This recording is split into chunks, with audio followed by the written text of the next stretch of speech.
So it's a chilly, windy Saturday, but it's a lot going on in the world of sports. And Scooter McKay's having problem adjusting his chair. What's up, Scotty? I don't know. Just I'm off. Are you there? Are you there? Now I am. There we go. There you go. Josh is tuning me in. Yeah, I had a little problem. He's used to tuning you out. I know. I'm used to that. Well, sorry. Billy asked me a question before we came on. I had to run over and make sure his settings were okay. Right. Not that we rushed to get down here again today. Ah, jeez. Wow. Well, first of all, I roll out of bed today. I can't even move. My back is killing me. And thank God we got to see Josh. Like I said, he's my producer, director, my ambassador. Today he's the doctor because he provided me with some ibuprofen. I can't even. You saw how much pain I'm. I can't even get out of the car. I know. I thought my grandfather was with me today. So what are you doing? I can't even walk. So what's up, Scoot? Nothing, man. Got a lot to talk about today, man. I'll tell you, different subjects. A lot of different subjects going on, and we got a great show lined up today. We're going to be talking with Mike Quick and a special guest. I can't tell you who it is. I think you already know who it is, but we're going to be talking with Mike Guest. Mike Quick was a special guest. He is a special guest, but there's someone with Mike Quick, Oh. his agent.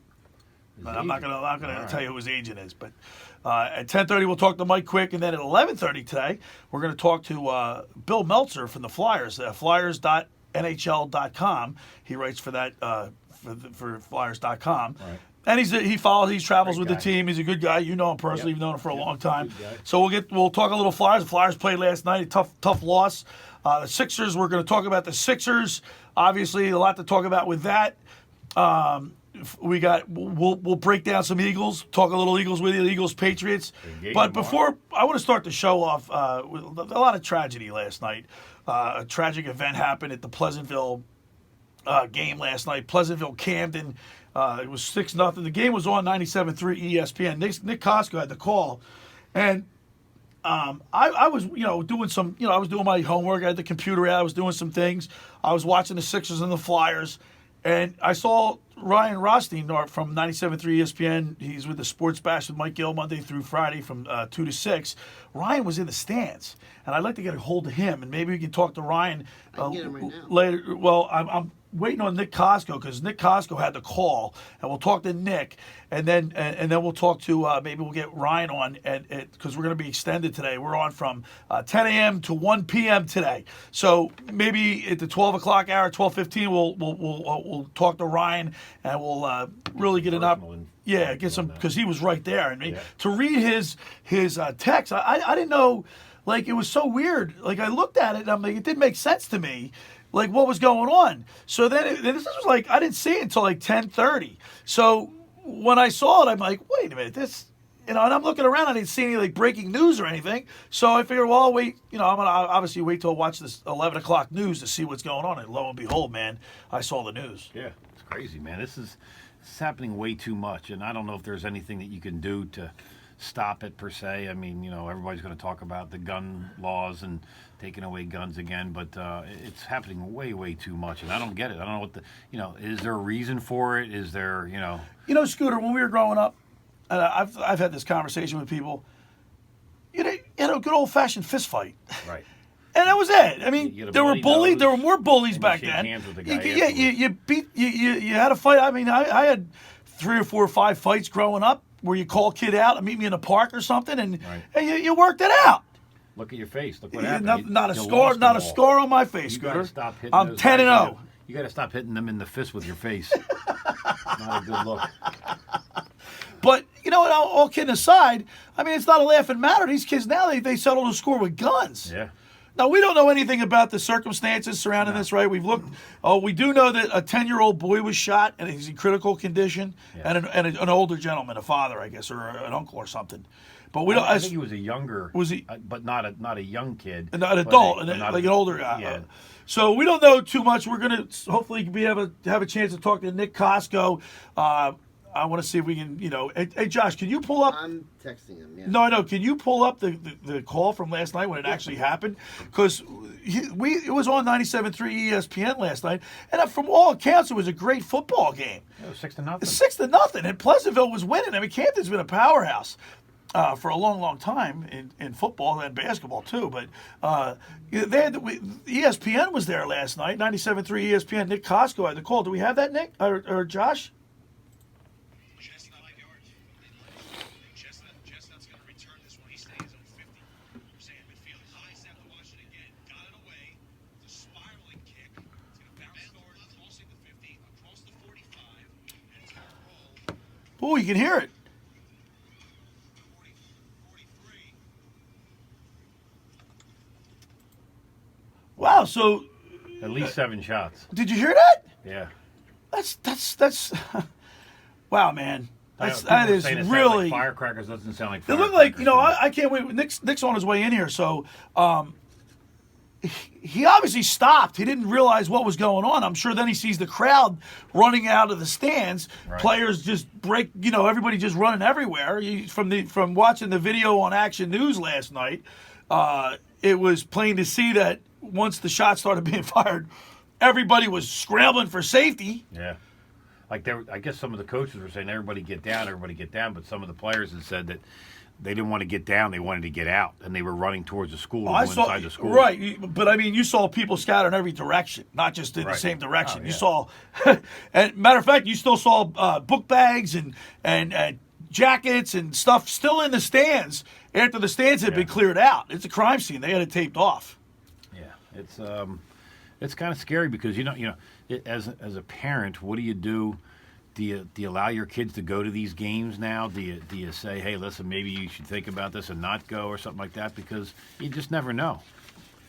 It's crazy. Let's hope that the young boy makes a full recovery. And the young adult. And the young adult makes a full recovery. We send our heartfelt prayers out to these people, and it's just such a crime to see this. It's just these guys were all these kids, and we were listening to your interview, Josh, with Treble.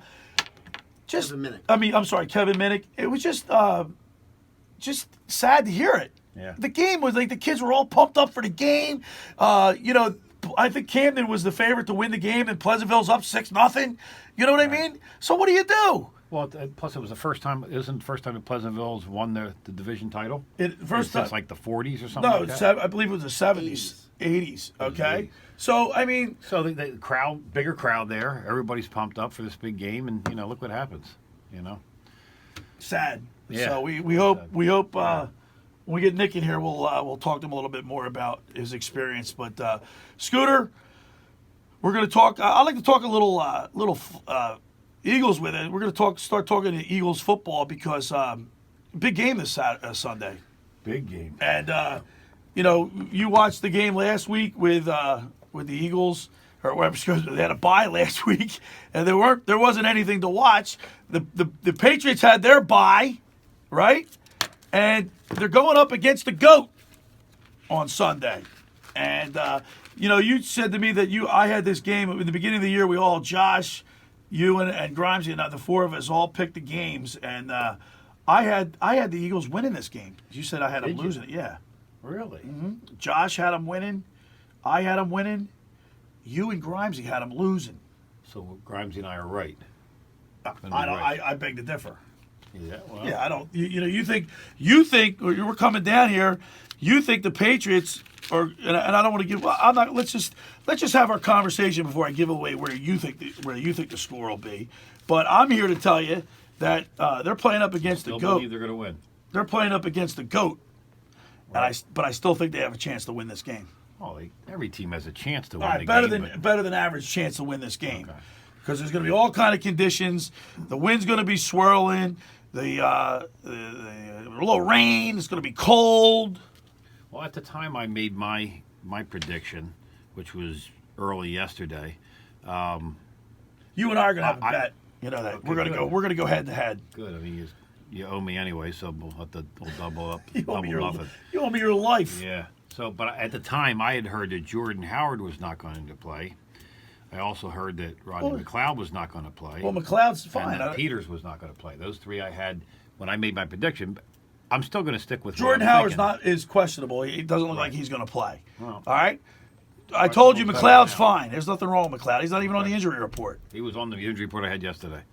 No. But not saying he was definitely out, just saying he was on the injury report. Okay. So All right. Well, let's look at our stuff. So when we come back, we'll talk to Nick Costco. Then we'll turn our attention to Eagles football. We'll break it down, and we'll take it from there. I want to remind people the first hour of the locker room is sponsored by Barb's Harley Davidson, Philly and New Jersey's #1 Harley Davidson dealership.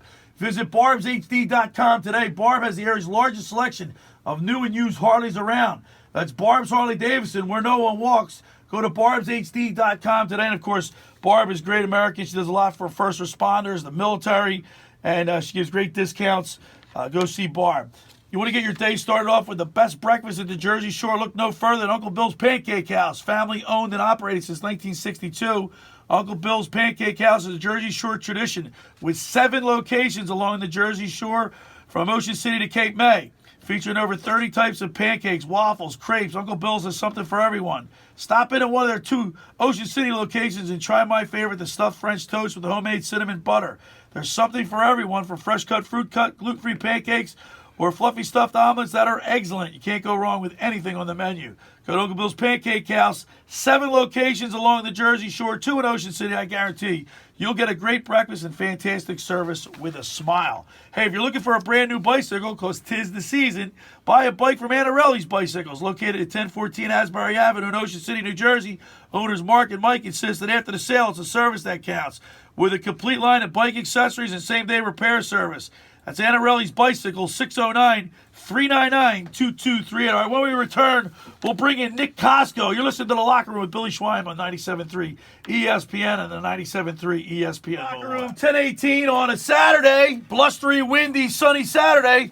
We got a lot to talk about here in the locker room. And let's bring in Nick Costco from 97.3 ESPN. He covers the high school football, and you're doing the playoffs. And, of course, we were talking at the beginning of the show, Nick. I'm glad you stopped in because a pretty scary situation last night.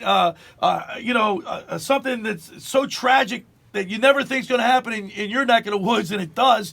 You were calling the game last night, and and you heard gunshots. Let's go ahead and before we bring you in, let's go ahead and play. Listen to the call.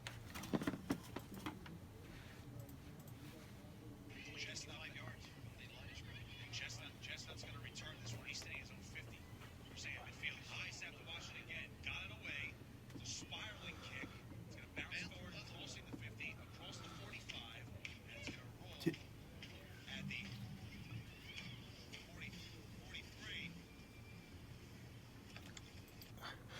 So let's bring in Nick Costco. Nick, that had to be a very scary situation. You heard that first 3 gunshots, and you're still. I guess the player was running with the ball. Well, you were still making the call, and you were probably looking around. Am I right? well, the ball. I didn't see anything. I only heard it in my left ear, because the shooter was basically below me and to my left. I didn't see it. I only heard it in my left ear, and yeah, I'm calling the action. Because you're into the game. You're concentrating. When you do play-by-play, you're trained to not let outside noise distract you. And I'm staring at the ball. It was, like I said, it was a spiraling kick on the punt, and then I watched it bounce, and I was just, telling the audience back at home, I was just tracking the ball as it was rolling because Camden was going to have I guess decent field position, and I'm tracking the ball, and I hear the gunshots in my left ear, as I said. And, just... Nick, how long did it take you before you really realized what was going on? So I heard them as it was going on, or as I was calling the play, I should say. And, half my brain is thinking to myself, oh, my God, that someone's shoooting. And then the other half of my brain's like, some idiots are firing off firecrackers in the back or something. You know what I mean? When you're doing a game like that, particularly a playoff game, you're not thinking about the worst case scenario. Even in general, you're not thinking something like that's going to happen at a high school event, at a community event, which was a great community event last night. And what was the size of the crowd, Nick? Was it a capacity crowd? The bleachers were full. I mean, those bleachers probably fill maybe 1,000. There's probably 1,000 people there last night, and we were talking to at halftime John Diego, who was his law firm sponsored the last 2 contests, their playoff game last weekend, the game last night. John Diego and Neil Locke, both Pleasantville football alums. We talked to them at halftime last week and this week, and I talked to them at halftime last night, and I asked them both. I was like, what does this mean for you guys, knowing that you guys played here in the '80s and now you're here seeing this tonight? It's a semifinal playoff game. They're knocking on the door for their first sectional title appearance in 40 years. Since the 70s, right? Yeah, I think last time they made a sectional final was like 1976 or something. And I'm asking these guys, like, what does this mean for the community? Because this football program has brought this entire community.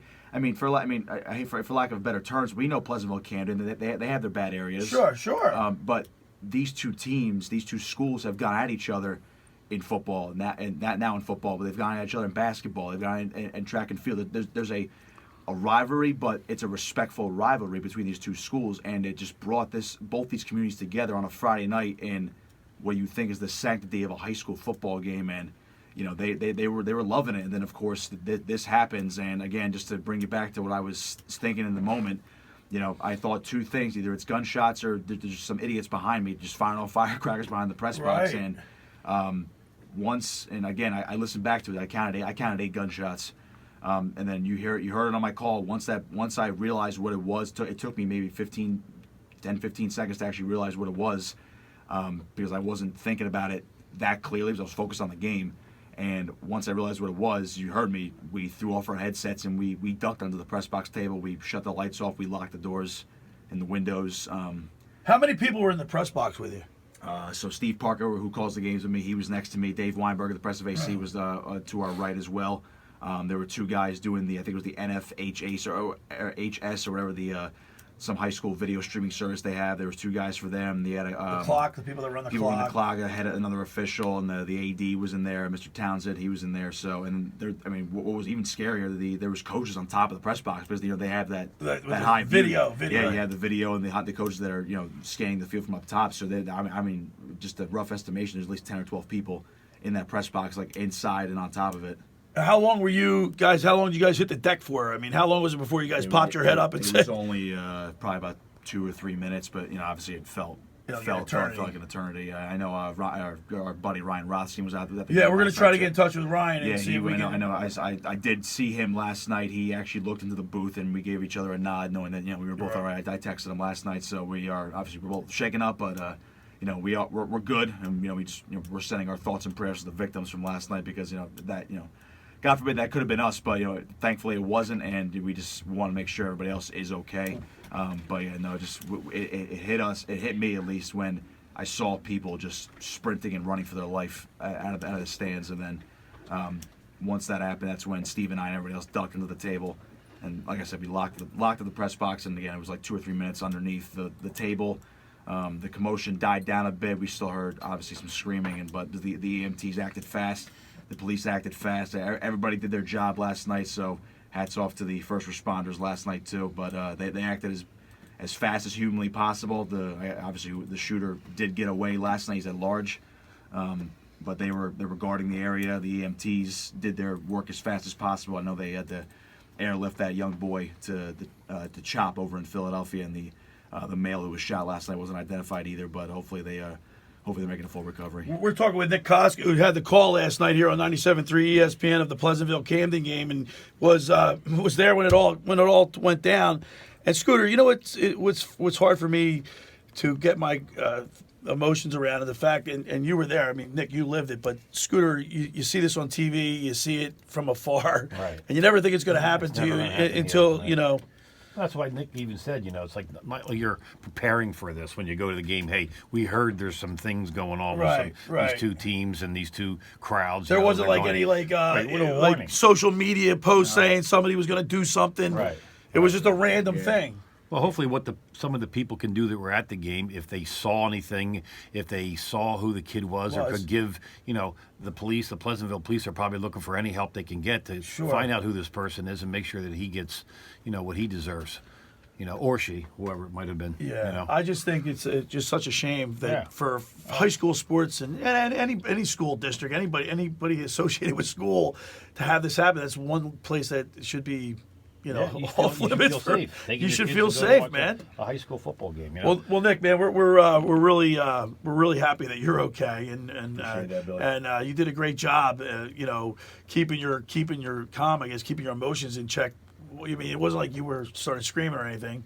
But obviously, you went right to commercial, and that was. What are they going to do with the game? They haven't really. I heard the interview with Josh. They didn't really. Yeah, I know Kevin Minnick says something about the NJSIA trying to decide what they're going to do. I really don't know. I have no validity to this answer, but at least my personal opinion, you have to play it. Pick it up from where it was. Well, yeah, you have to pick. Again, I heard the end of Kevin's talk with Josh earlier, and he mentioned if Camden was up by 3 or 4 scores, they might have just called the game as it was because it's close to mercy rule in that third quarter. Though. It was 6-0 Camden at the time. Pleasantville was battling.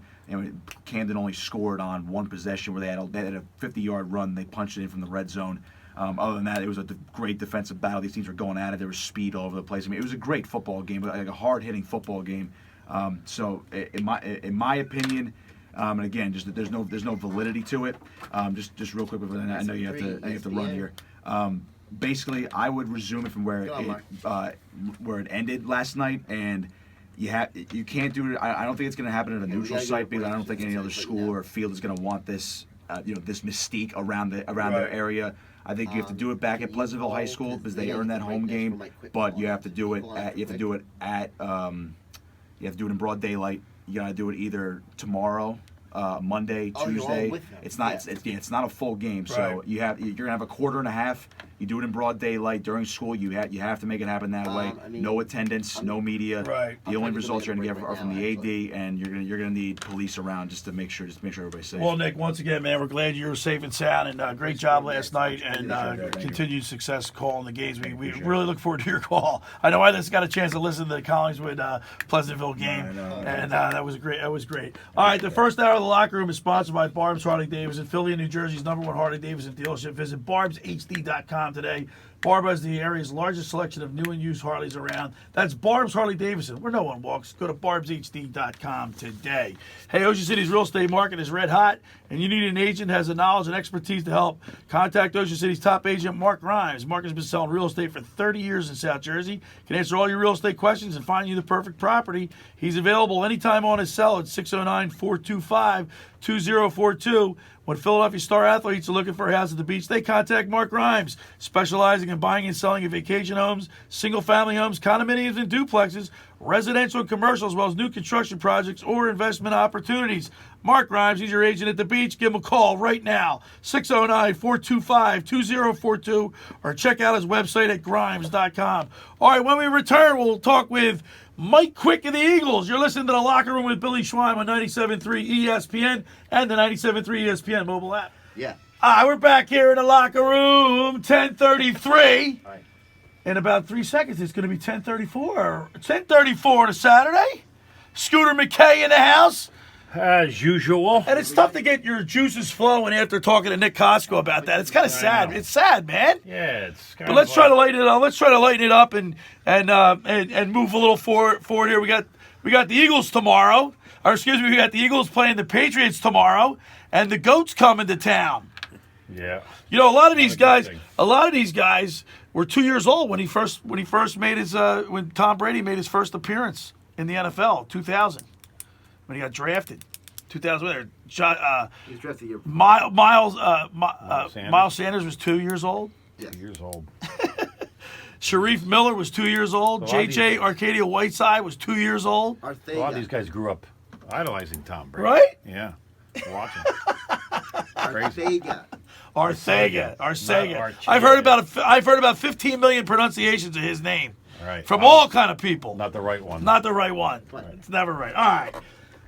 Let's go to the sports hotline and welcome in my first guest. We love him. He's a great friend of the show, and today he's with his de facto agent. Today, let's go to the sports hotline and welcome into the locker room, Mike Quick. What's up, Mike?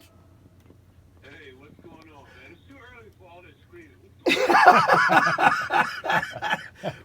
We got to start to get ready now for Bill Belichick. Come on, man. You'd be on the 10th hole right now normally.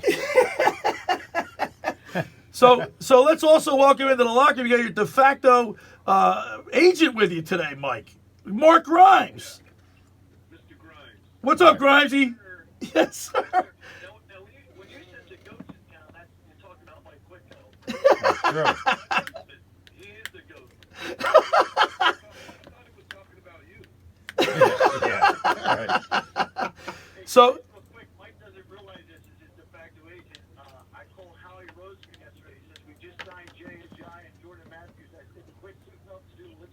Mike, if Tom Brady at the age of 40, what's he, 41, if he can still be playing, I'm sure you can suit up, put the pads on, right? Yeah, I'm ready.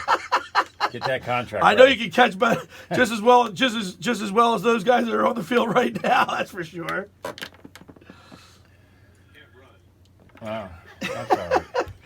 So, Mike, talk a little bit about the accomplishments of Tom Brady. I mean, as far as his ability to stay on the field. I mean, he's 41 years old. How's he doing it?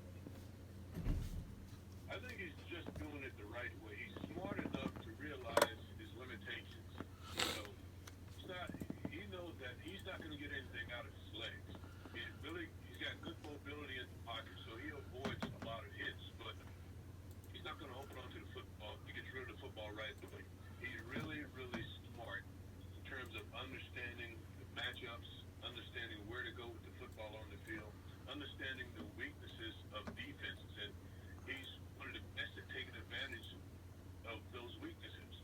I listened to him in an interview this week, and he talked about how he wants to make every play, and he strives for.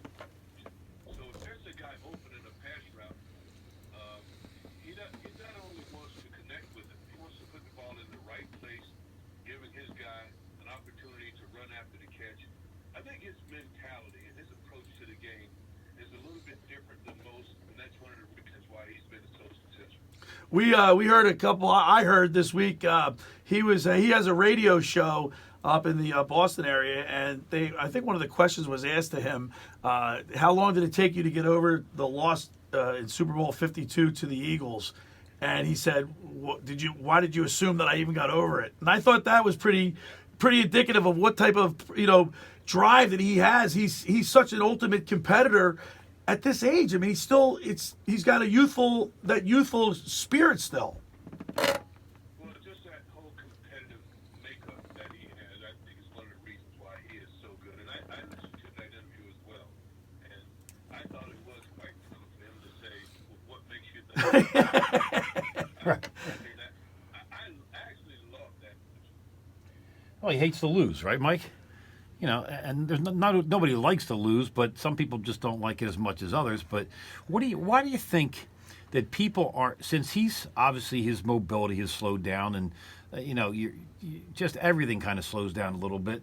Why do you think other people haven't taken that same approach that he has, and make sure that you get rid of the ball quicker, make sure your feel for the pocket is there, and you know where you're at, and when that's going to collapse, and why don't more people take a look at what he does? Look, if I'm a quarterback, I'm watching game film of him. I think they do, but it's just they can't execute it the way he does. He kind of knows what you're going to do defensively before you even do it. He's like Gretzky. Yeah. Oh, yeah. Head on the ice of everyone. That's how Tom is. He steps to the line of scrimmage, and he knows the defensive players so well. So if there's a guy that's lined up to Julian Edelman, and he knows that Edelman's got the edge, that's where the ball is going to go. And he's not going to hold on to it. He doesn't mind getting a 3-4 yard toss and just kind of working his way down the field for the big one to open up and just slowly move it down the field. He doesn't mind a 5-6 yard pickup when many quarterbacks are trying to go for bigger plays. We're talking with Mike Quick. Of course, you can hear Mike and Merle's call every game. Here we cover the Eagles here on 97.3 ESPN, 97.3 ESPN mobile app. Hey, Mike, what do you make of a lot of people, like, remember Deflategate, and people accuse Belichick of cheating? I think that's nonsense. I mean, what's your philosophy on people trying to accuse the Patriots of cheating?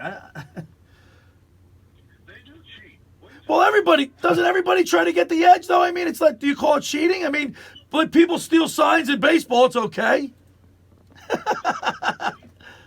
I know, right?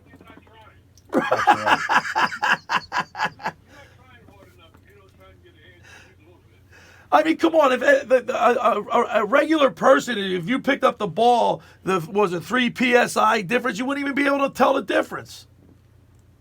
Well, when you're a passer, you're holding the football, you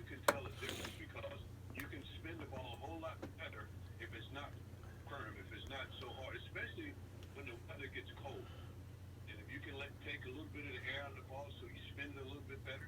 That gives you a much more confidence as a passer. Okay, so that's cheating. Let's. I agree. I agree. Yeah. I mean, Well, they give you a little bit of a range. I just the reason why I'm bringing this up is because I don't want people to start throwing that into the equation. Just go out and play the game and beat them. Beat them. Cheat better than them. Cheat better than them. Do it better than them. That's it. Hey, listen, Mike, you play enough golf. Scrambles, 19 under. You know, they're either really, really good or they're great at cheating. That's right. Yeah. No, I hear your de facto agent is up there in Philadelphia. He's living high on the hog. He's calling us from the penthouse up there in Philadelphia. You can live like that.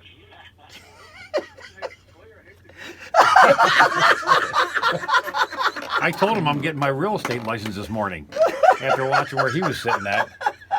You know? This new Four Seasons is over the top.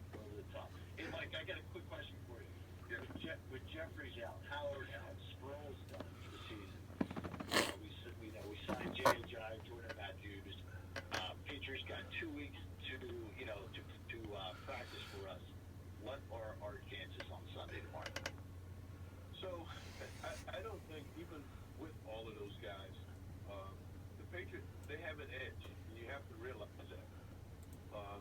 But the game still has to be clean. They come in and know that they can beat the Eagles. Yeah, they're the favorite team, but they were the favorite team 2 years ago in Minneapolis in the Super Bowl. The Eagles prevailed. You have to get the game. They are talented, but just like everyone else has weaknesses. I saw how the Baltimore Ravens defensive part last week or 2 weeks ago, and their offense is not a juggernaut offense. If you look at the scores, they're averaging 30 points a game, and a lot of that is done by the defense. The fact that they lead the National Football League in takeaways, and they're the #1 defense in football. I don't think their offense is what it was and what it used to be, especially when they had guys like Gronk and some of the talented receivers that they've had. They have an edge, but the Eagles, with what they've been able to do in recent weeks, they can win the football game. Also, they can win the line of scrimmage. That's it. We're talking with Mike Quick. Former Eagle. Of course, you can listen to Mike and Merrill on the call every Eagles game here on 97.3 ESPN. I want to just remind you guys that, and I was saying this to Scotty McKay on the way in today, the cumulative record of their opponents, the first 8 opponents for the Patriots was 15-42. And of course they played teams like the Jets twice, the Dolphins, the Redskins, the Giants. I mean, the Bills. Not the toughest schedule in the world. I mean, I know it's Tom Brady, I know it's Bill Belichick on a 2-week on a bye week. But I'm not. I agree with Mike. You got to come out and play this game, and I like the Eagles' chances on Sunday. Well, I like the chances because I know that in the trenches, the Eagles have a better football team. I think the Eagles' defensive line better. I think the Eagles' offensive line better. For me, that's where it all begins. Now, you've got to have the complementary play from your skilled players, but it really begins in the trenches, and I give that edge to the Eagles.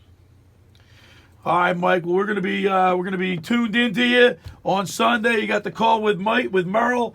You got your de facto agent with you today. Agent. One day, be careful, Rand. He might get you signed up for something you don't want to get signed up to. Hey, man, I got complete confidence in him. You want to talk to me, speak to my agent. Hey, quick, I'm going to be wearing that lucky jersey tomorrow. Lucky jersey, 82, all right? Just like I did the Super Bowl, all right? Love it. Good talk to you. All right, Mike. All right, Thanks Mike. so much, Grimesy. We appreciate it, and have a great time up in Philadelphia. All right, Cool. there's Grimesy. He's pretty funny. Quick's got a good sense of humor. He's too. great. He's great. He really does. Mike's a great friend of the show, and we love Mike Quick. All right, first hour of the locker room is sponsored by Barb's Harley Davidson, Philly and New Jersey's #1 Harley Davidson dealership. Visit barbshd.com today. Barb has the largest selection of new and used Harleys around. That's Barb's Harley Davidson, where no one walks. Go to barbshd.com today. Hey, friends, let me tell you about Maserati of the Main Line, located minutes from downtown Philadelphia. They offer a customer-focused car buying experience designed to exceed expectations and invite you to stop in and learn about their entire line of premium luxury vehicles, including the sporty Ghibli midsize sedan and the class-defining all-new Levante, the only SUV worthy of being called a Maserati. Maserati of the Main Line is a national leader in Maserati certified pre-owned sales, named top certified retailer in 2018. The experience does not end at the point of a sale, however, as Maserati of the Main Line offers a free pickup and delivery for scheduled service appointments and provides new Maserati loaner cars. So add a little bit of flair to your next new vehicle. Call my very good friend Michael Pileggi at Maserati of the Main Line today at 484-804-4800. That's 484-804-4800, or visit them anytime online at motml.com.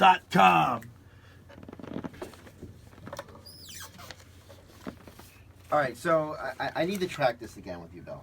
Can you help me out here? I'm sure I'm going to help you out. Okay, so if you buy a house from Mark Grimes, okay, then you go celebrate at Great Bay Country No, Club. before you celebrate, you're going to buy the house from Mark Grimes. Right. And then you're going to call Tom Jackson up, make sure all the electrical's working in the house. Right, then you call Lenny again. Then you're going to call Joe Lenigan, Right. and he's going to make sure all the plumbing, everything's perfect in that house. Okay, and then you're going to go celebrate. Then you're going to go celebrate, you're going to play a round of Great Bay. golf. And then while you're at Great Bay, you're going to go online and get your new Maserati to even further celebrate so you can park it at the new house. Right.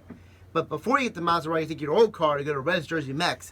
The original Rose Tacos, the little 11th Haven in Ocean City, tacos, burritos, quesadillas. Look, Red's is still open on Saturdays. They're still there right now. So you want to get there before the season runs out. College football all day today, Flyers tonight. Why not have it with some great tacos, burritos, and quesadillas? For takeout or delivery, give them a call at 609-399-2272. If you already have a house already, you can do it. 609-399-2272 for Red's Jersey Mex, 11th and Haven in Ocean City. All right, just about everybody in our area has heard about the Jersey Man, and Philly Man magazine is run by ex-Philadelphia tight end Ken Dunnick. But were you aware of their private business network they call the Legacy Club? Every month they hold private monthly events at upscale locations in Philadelphia and South Jersey to attract 200 top business people. If you have an interest in attending one of these events and see if it's a fit for your business, send an email to ken@jerseymanmagazine.com or call them at 856-912-4007 for more information. All right, when we return, we'll wrap up the first hour of The Locker Room. You're listening to The Locker Room with Billy Schweim on 97.3 ESPN and the 97.3 ESPN mobile app. All right, we're back here in The Locker Room, 10:53. The first hour goes flying by, doesn't it, It Scooter? goes quick. It goes quick. Goes Mike Quick. It goes Mike Quick. Quick. All right, Scooter. So you and I have a different, I think a different opinion on what's going to happen on Sunday. And you and I are going to have a bet. That's what we're going to do. We are. Because you're going to lose. Because you're thinking with your heart. And Now thinking with my head. I already alluded to this, and I'm going to bring it back because we had done our picks at the beginning of the year, All right. and I had this team. I had the Eagles. Where is it? I gotta find it here. Here we go. The Patriots. Josh had them winning. Had the Eagles winning. I have the Eagles winning. You and Grimesy have the Patriots winning. So in the beginning of the year, you had this as this is a loss for the Eagles. I have it a win. So this is perfect. It's a perfect setup. So I've got my stats. You've got your stats. That's right. And why do you think the Patriots are going to win this game? Well, when I made my prediction, like I said earlier, at the time, Nigel Bradham was out, Jason Peters was out. Well, you had him Jeffrey losing was from out. you had him losing from the beginning of the year. I did have beginning of the year. Not as big as I do today. So because of this I had him development, losing like kind of what the spread is today, like a close game, 3 points. you said it was going to be a blowout in the car. Today I said that. Oh, today. Because Bradham's out, Peters was out, Jeffrey was out, Howard was out, Sproles was out, and Rodney McLeod was hurt. Okay, so now Peters is back. Howard is questionable. McLeod seems to be back. He's not even on the injury report, I don't think. Well, he was on an injury report that I looked at earlier Howard's yesterday. questionable. So at the time, they had 6 good players out. Patriots have 0. They have a 53-man roster that's healthy. We picked up Jordan Mathis and Jay Ajayi, who I don't know how much either one is going to contribute. I don't think they're going to or contribute even at all. play a lot. Maybe a couple plays. So here's some of the reasons why I think the Patriots are going to win, and then I'll tell you why I think they're going to win big, and maybe not as much as I thought earlier, because these other guys are back, but they're injured still. They're not 100% healthy. They're probably 80%, but they're going to give it a go. So in the last 5 years off the bye week, the Patriots have won on an average by 16 points in a game. Okay, and keep in mind, once again, they played the Jets twice, I'm talking the about Dolphins. the last 5 years. Well, coming off a bye week. That's what to do with who they're playing I'm this year. sorry, I misunderstood what you said. Okay. So they haven't come off it yet. Right. In the last 7 games that the Patriots had losses by at least 13, which they did last week, they came back with wins of 19, averaging 19 points or more. Okay, wow. Well, we'll continue. Well, all right, so we'll continue it on this and that. The Pats are also 8-1. They've got 270 points for and 98 points against, the lowest in the league and the highest in the league on both categories. I like you did all your homework. You got all these stats. That's right. But I'm going to tell you. Nothing. I'm going to tell you, which mean nothing. Because by the way, not Hunter done Brody, he don't even like stats. He thinks Hunter doesn't. He's not a stats guy. Well, because they mean nothing ultimately. Because I'm going to tell you why you're wrong. Okay. Because I think the Eagles have a shot to win this game. Oh, they got a shot. 10%. And you just heard Mike Quick. He Yeah, thinks I the know. defensive line's better. He said that Patriots are a better team. Well, and you give Bill Belichick 2 weeks to prepare for a team, but he had 2 weeks to prepare before Super Bowl 52. That's true. So, all right, 1 hour of the locker room is in the books. We got 2 more to go. Stay tuned right here at 97.3 ESPN. All right, we're back here in the locker room with Billy Schweim on 97.3 ESPN. We got a 3-hour stint today. Scooter McKay in the house. Well, 1 hour in the books. We spoke with Mike Quick earlier. We're going to be talking at the bottom of the hour with Bill Meltzer Yeah. from theflyers.com. Great guy. And then we're on till 1 o'clock today. I know. Take you up to the best of. And then, of course, we got Nick Costco's Countdown to College Football. Countdown to Kickoff. College Football Countdown to Kickoff. Full day here on 97.3. Kind of nice doing a 3-hour show. We got the Flyers I like tonight, it. Josh? Yep, 7 o'clock. 7 o'clock, the Flyers tonight. Tough loss last night. We'll break down the Flyers. Right now we're talking Eagles football, and you're going to try to convince me why you think the Patriots are going to win this game, and I'm telling you you're wrong. All right. Let's get back to it. Like I said, I think right at the end there during music, Pats are healthy, 270 points for, 98 points again. No one is under 100. No one's even close to that. Pats against the opponents against the Pats passer rating on a pass over 21 yards is 13.3. So the Eagles aren't throwing downfield. Okay. Over 21 yard passes against the Pats have 7 interceptions, and there's only 5 completions on the Pats the whole season so far in 9 games. The Patriots, hold on, let me finish All right, my stuff, okay. then you can go into yours. Pats defense is giving up 8.2 points per game, 19 interceptions, and 32 sacks. After the bye week in the last 5 years, they're 4-1 with 165 points for and 86 points against. Eagles are missing some key players. They've got some players that just came back, maybe today. They're going to play. They're still a little injured. They're unhealthy. They got 224 points for and 213 against. And they're 21 yards and passes against them. The quarterback has a rating of 98 against them. So I think the Pats are going to go down the field today. The Eagles' defense has got 8 interceptions and 24 sacks, and they're 2-3 in the last 5 years after the bye with 133 points for and 111 against. So if you were to look at stats, and I'm not a stats guy, but if you look at this, there's no way they win the game. But I believe they do have an opportunity. But their running game, I think, is going to be susceptible today, and their passing game is going to be really not so good. And hopefully their defense can hold it to a low game. But I got the Pats winning pretty big. All right, well, give me a score then. What do you think? What do you think the score is going to be? You mean you think you're going to be? My score was with Howard out, Peters out, and McLeod out. They were losing 31. Which Peters has been out for. I mean, he hasn't played. Yeah, and he's not going to be great even coming back today. He's anyway. not going to be. So right, Frankly, but with I would- McLeod, I mean, I don't know out, how that's going to change your. Frankly, Well, I with would Howard- argue that Dillard's playing better than Peters because Yeah. he's Right. actually out there playing. Right. So, but with Howard out and McLeod out, I had them losing 31-10 because I don't think they're going to score many points. So against the Eagles. you're just going. But now I would change that to about 24-10 with those guys back.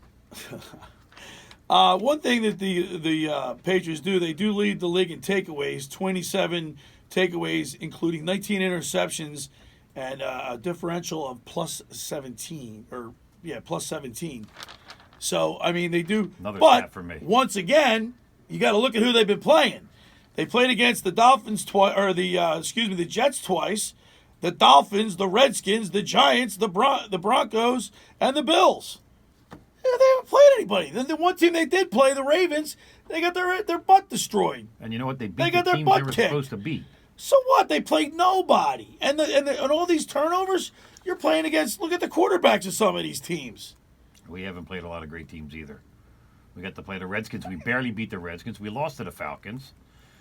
We lost to the Lions. We lost to the Cowboys. The NFC East is a lot tougher than AFC. the AFC East. I mean, come Well, on. you got a 1-8 Redskins team and a 2-7 Giants team. Not great teams. Nah, but And Dallas is a whopping 5-4. Let's get our Dallas break in here for my buddy Ronnie. Dallas.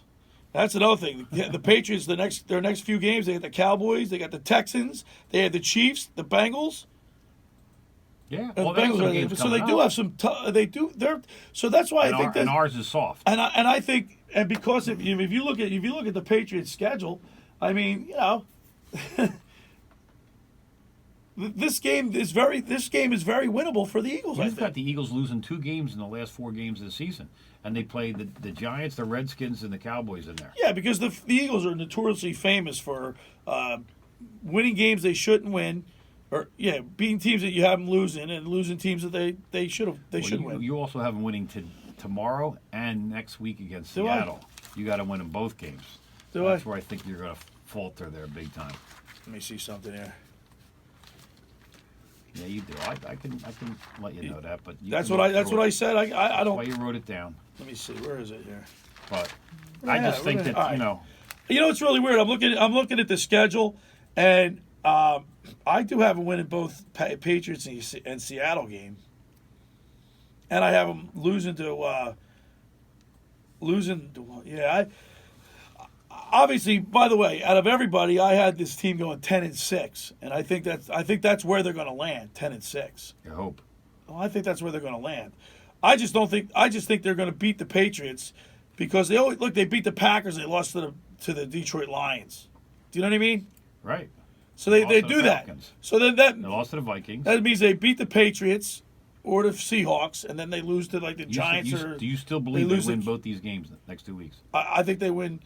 I think they win this game, but lose next week.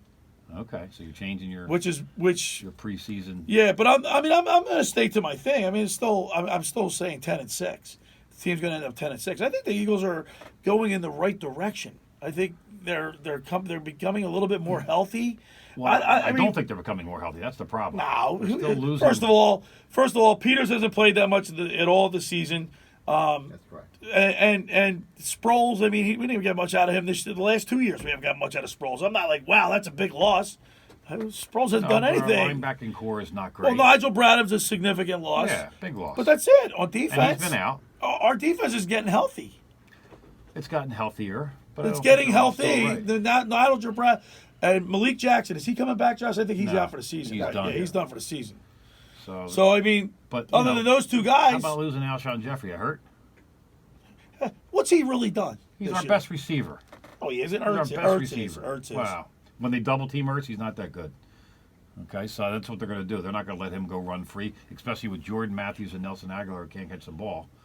So, they're going to struggle. I think, Receiving offensively. statistics. Alshon Jeffries only has 34 receptions this year. Zach Ertz 46. Aguilar 32. I mean, Mac Hollins 10. Yeah, he's our best. He hasn't been playing. No, he hasn't been playing lights well. Out. He hasn't been playing lights out, but he's our best receiver still. Wide receiver, not tight end. I mean, Dallas Goedert needs to have a big game this weekend. They need JJ Arcega-Whiteside. Yeah, he's had a great year. Josh corrects me. I've heard so many different pronunciations of his name. Arcega. There's so many different people on all networks. So there's a reason why. So I mean, has anybody heard him specifically say his name? So let me just give you the quick etymology here. All right. Whoa. When he was in college, it was always pronounced Arcega. Okay. Right.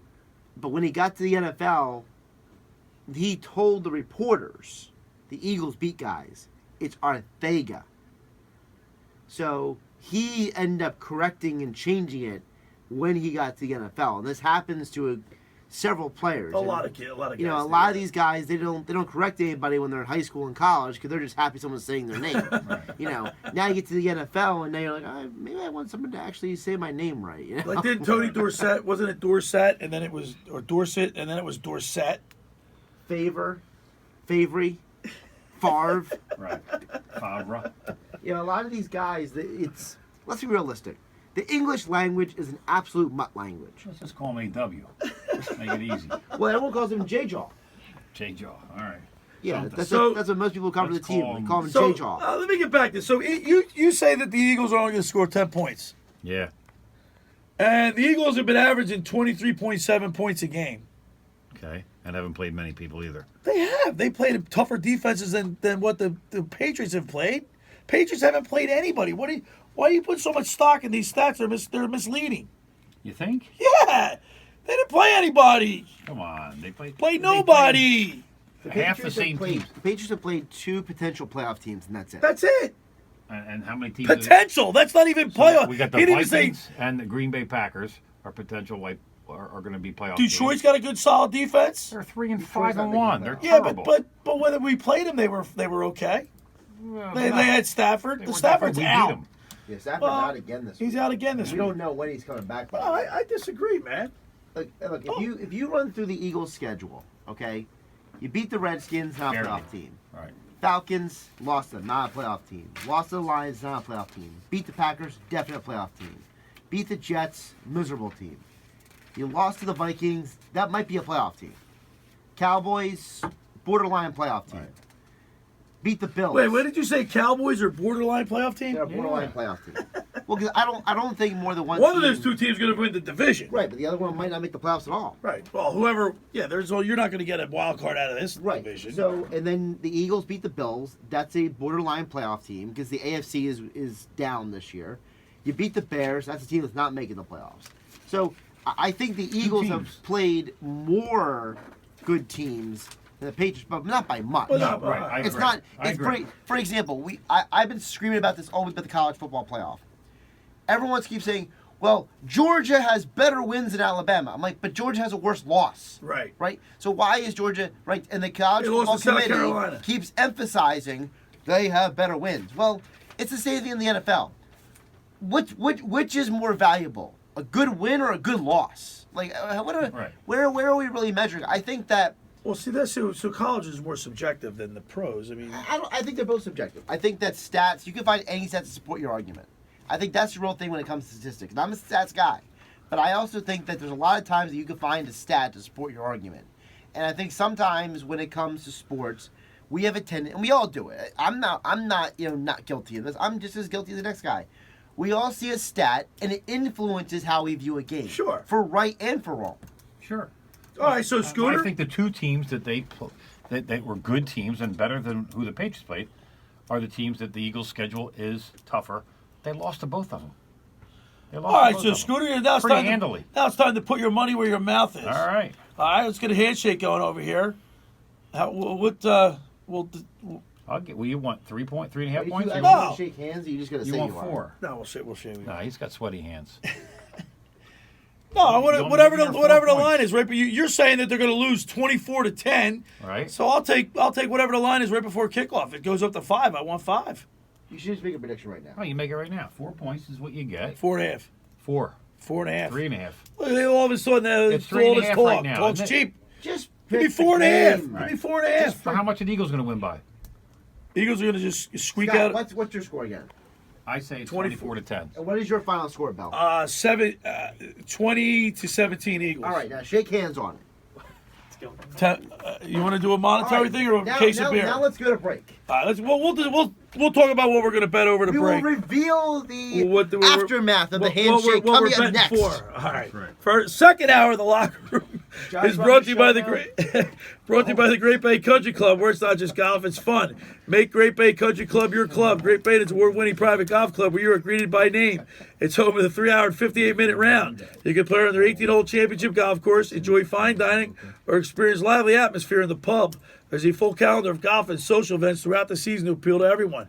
I want to remind people that the Thanksgiving buffet and the takeout is on Thanksgiving Thursday, November 28th from 1 to 5 p.m. Let Great Bay do the cooking and cleaning for you. $39.95 per person for adults, $14.95 per person for kids, 4 to 10 from 4 to 10, and then under 4 to 8 for free. Roast turkey, prime rib, and ham with all the fixings prepared by their award-winning culinary staff. Takeouts are also available. Give a call at 609-927-5071, extension 100. For more information, go to greatbay.com or call them at 609-927-5071. Great Bay Country Club in Somers Point, New Jersey. See why it's always a great day at Great Bay. Hey, you want to get your day started off with the best breakfast at the Jersey Shore? Look no further than Uncle Bill's Pancake House. Family owned and operated since 1962, Uncle Bill's Pancake House is a Jersey Shore tradition with 7 locations from Ocean City to Cape May, featuring over 30 type of pancakes, waffles, crepes. Uncle Bill's has something for everyone. Stop at one of their 2 Ocean City locations and try my favorite, the stuffed French toast with the homemade cinnamon butter. There's something for everyone, from fresh cut fruit cup, gluten-free pancakes, or fluffy stuffed omelets that are excellent. You can't go wrong with anything on the menu. Go to Uncle Bill's Pancake House, 7 locations along the Jersey Shore, 2 in Ocean City, and I guarantee you'll get a great breakfast and fantastic service with a smile. Hey, I want to remind people that Ocean City's real estate market is red hot, and you need an agent that has the knowledge and expertise to help. Contact Ocean City's top agent, Mark Grimes. Mark has been selling real estate for 30 years in South Jersey. He can answer all your real estate questions and find you the perfect property. He's available anytime on his cell at 609-425-2042. When Philadelphia star athletes are looking for a house at the beach, they contact Mark Grimes, specializing in buying and selling in vacation homes, single-family homes, condominiums and duplexes, residential and commercial, as well as new construction projects or investment opportunities. Mark Grimes, he's your agent at the beach. Give him a call right now, 609-425-2042, or check out the website at grimes.com. All right, when we return, we'll reveal what we're betting for. You're listening to The Locker Room with Billy Schweim on 97.3 ESPN and the 97.3 ESPN mobile app. We're back here in The Locker Room, 97.3 ESPN, The Locker Room. And remind people, go to my YouTube channel, The Locker Room with Billy Schweim, or my website where I write a blog every week, The Locker Room, Billy Schweim. The Locker Room with Billy Schweim is the YouTube channel. The Locker Room Billy Schweim with Billy Schweim is my. Yeah, let me try that. Let me try that all over again. That's a lot of stuff. Take two. All right, my YouTube channel. Well, the reason why that happened is because unfortunately, we had to change the domain because the first guy that did my website, he got killed in a car crash, and I didn't really know him personally. And so when he passed away, he took my domain with him. I don't obviously can't get in touch with him to find out what it was. I don't have his phone number. And so, his wife or his phone in there. Yeah. So when we made I have my former student Tim here who redid my website. So the website is thelockerroombillyschweim.com, and the YouTube channel is The Locker Room with Billy Schweim. So there we go. All right, Scooter. Got that. Fine. We're gonna make a bet over between the. Before we do that, though, I'm going to ask you. I do this with every sports team in Philly with you, and we'll see how good you are and see what they. So. A little over half a season in, right? Let's look at overachievers, underachievers, and what you expected. All right. Now we got to do this quick, so you don't have a lot of time to think. Carson Wentz. Underachiever. Okay. Jordan Howard. Overachiever. Okay. Miles Sanders. Underachiever. Zach Ertz. Overachiever. Even though he broke the record for the tight ends last year. Is it overachieving? I don't know. This year. I'm talking about this year. Could I say even? You can say. I can say even? Yeah. All right. As expected? Even. Yeah, as expected. I'll say as expected if it's right where I want to be. Alshon Jeffrey. Underachieving. Nelson Aguilar. Underachieving. The offensive line. As expected. Okay. Now, defense. Fletcher Cox. Underachieving. Malcolm Jenkins. As expected. Brandon Graham. As expected. The D line as a whole. Underachieving. Cornerbacks. Underachieving. Linebackers. Underachieving. Safeties. As expected. All right. So you've got 1, 2, 3, 4, 5, 6, 7. Can I make a revision on my 8. offense? Go through offense real quick. Oh my gosh. No, because I didn't know I could say Carson Wentz. as expected. All right.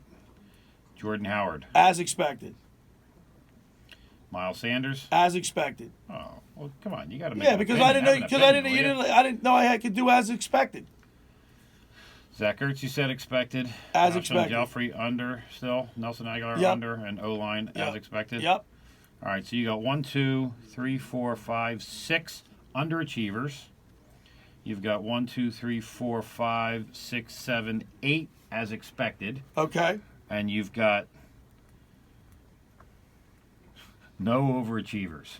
Right. And this team is 5-4. And you're picking them to beat the Patriots. Yeah, because once again, I look at the Patriots' schedule, and I know they got Tom Brady, but they don't. Who's on their offensive? What receivers scare you? Mohamed Sanu? Any one of them with our Edelman? with our No. D-backs. Yeah, any one of them. Well, I think we're getting, and keep in mind, a lot of this has to do with injuries and stuff. I think this team's Eagles defense is starting to get healthy and starting to gel. And I believe that they're going to put it together. Keep in mind, we're playing at home. We're playing at 425. The weather's going to be bad. The wind's going to be blustery. I think that neutralizes the quarterbacks, and I think we can run the ball better than they Patriots can. have scored 270 points with no receivers. So and, what? and a bad running game. So they're doing All something right. So we got to bet now. So you got no overachievers out of 1, 2, 3, 4, 5, 6, 7, That's 8, right, 9, because 10, the- 11, 12, 13. Out of 14 categories and people, you got no overachievers, Right. but you're expecting But I expect an them 8-1 Patriots. Yeah, I expect Okay. it because the Patriots I would love them to. Because the Don't get me Patriots wrong. haven't beaten anybody. I think this team is beatable. If there's a team coming in that we can beat this week, it's them. Now listen, we're going to bet this. So how are we going to do this bet? All right, so we do So this bet you're giving me because 4.5 points. I'm giving you 4 points. Why can't you give me the hook? I'll give you 3.5 if you want. Okay? I want the hook. You Give me know 4 and a what? hook. No, we said Why what not? the You're line saying, is right but now. you're 4 saying points. 24 to 10, dude. Then give me 3 points. What do you? That And the makes Patriots. that makes you sense. said they're going to beat the Patriots, so give No. me 3 points. You're the one that no, because the line from Vegas is 4 It's right now. and that's what we're going to take. You're going to take it or leave it. It's going to You're go gonna up. chicken out on the bet. No, I'll take the 4. You're just trying to work me. I All want the right. hook, but if you're not going to give me the hook, I was going to give you the forget 3.5, which it No, was all 3.5, week. big deal. You guys need to 4. have it so it's equal on both ends. What is you pulling up the line, Josh? Yeah, I'm pulling up the line right now. Okay, so we're first going to agree on what the line is. All right? So right here, right now, every book has 4. There you go. That's what we're Okay, going with. so it's 4 in 4. both directions. 4 points. Okay? All So, for example, if the Eagles win, I lose. I got. I'm making sure you know I'll what the take rules the are. 4. Here's okay, the deal. But if the right. Eagles lose by less than 4, then you both are a push. Right. Okay. So all right. So it's a push. What's the bet? So I'll the tell you bet- what. Here's the bet. Because we love our sponsors, We do love our sponsors. we're gonna do a 3-way thing here. 3-way. Here we go. Right. This 3-way. I know. Maybe the 3 ways. Call it a trifecta. It's like a Call light it- bulb. Trifecta. If I win, we're going to Josie Kelly's for lunch and you're buying. Okay. If you win, we'll go to Randazzo's and I'm buying. I want the cheesesteak. And if we split somehow, We'll go to if Reds. it's 21-17, we'll go to Reds. That's what I'm thinking. There Fair. you go. So we can't really lose. We can't lose because we're getting fed well one way or the other. Now shake on it. Shake on. All right. Got sweaty palms. Hey, Yeah, he- get those big mitts. So, all right, it's All right. good. It's a So I good get deal. 4. All right. Now that we got that straightened out. All right. All right. I still think the Eagles are going to win. All right. The second hour of the locker room is Couple more. is brought to you by the Great Bay Country Club, where it's not just golf, it is fun. Hey, listen, join the Great Bay Country Club today and play for free. Listen to this, Scooter. Play for free until June 2020, which includes private dining, exciting social and golf events, world-class golf conditions, course conditions. Memberships start at $16.95 a month.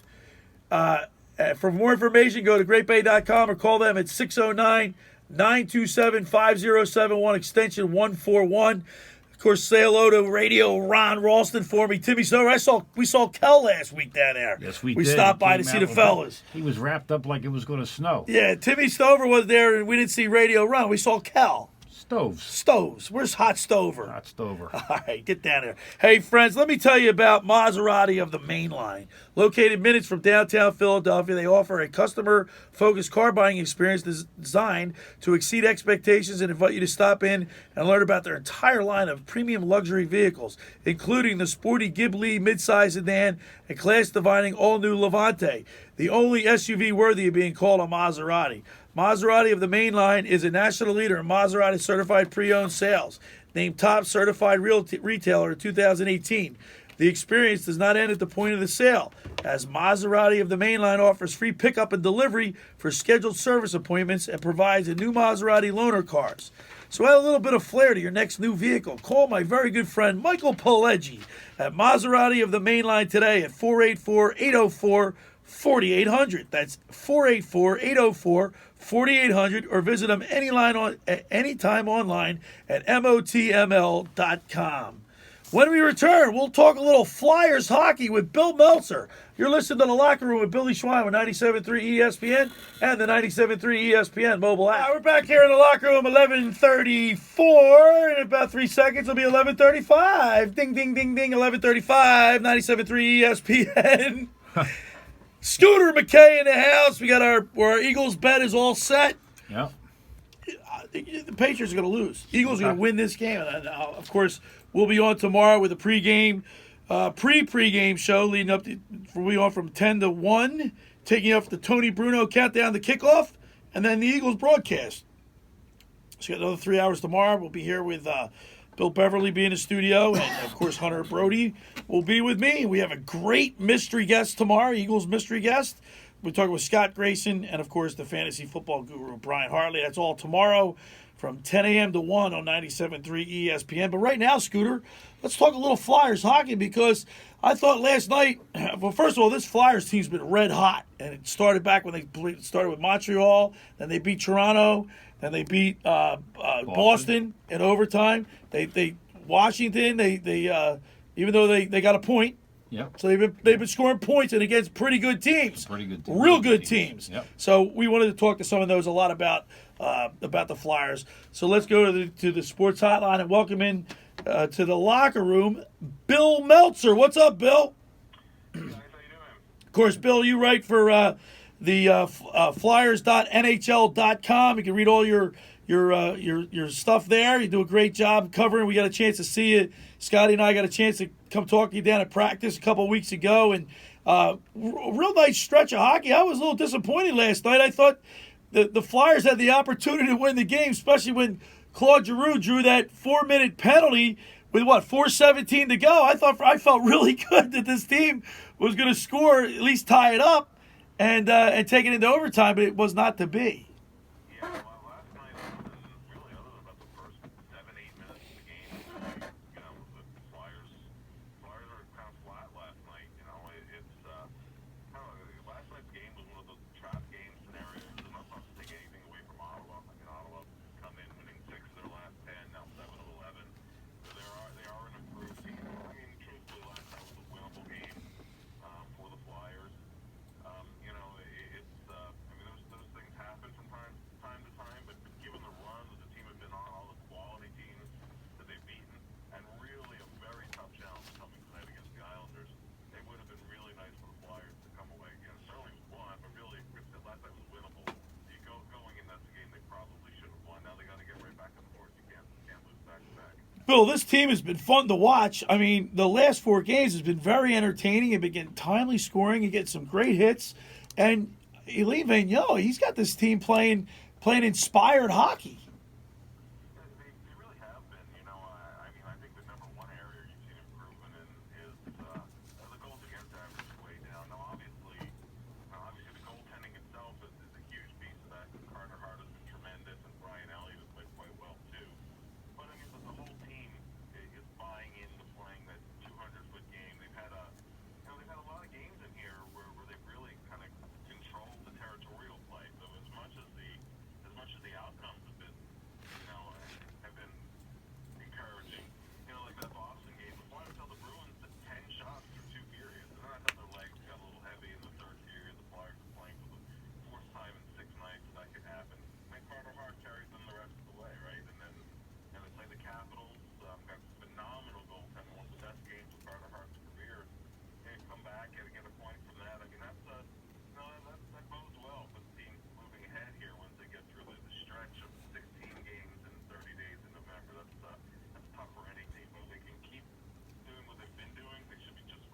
We're talking with Bill Meltzer from the Flyers.nhl.com and Scotty McKay's in here. We were talking about on the way into the show today how this Vigneault is really juggling the lines last night to keep them fresh, to keep them on their toes. Yeah, he's in actually a couple games in a row here. The only Sean Couturier line has stayed fully intact, and the other three lines have all been moved around. Last night they really relied heavily on that Couturier line in the third period because you're trailing by a goal and they didn't have much else going. That's something else to track for tonight against the Islanders. But what I really liked last weekend when they played Toronto, they were able to roll all four lines. I think that carried over into the Boston game, kept the whole team a little bit fresher. And I mean, honestly, I think Vigneault he'll give lines like a period or so to see what they can do. Even if you're not scoring, if you're creating scoring chances, if you're not getting hit in your own end of the ice, I think he's more inclined to stay with them for a little bit. But yeah, I mean, he moved a lot of personnel around the last two games, and I mean that can be good or that can be bad. Sometimes it takes a little time to get a little chemistry going on the line. It doesn't click right away. On the flip side, it does keep guys on their toes, and sometimes when you move things around, throw a different look at a team, it can work. I mean, it worked.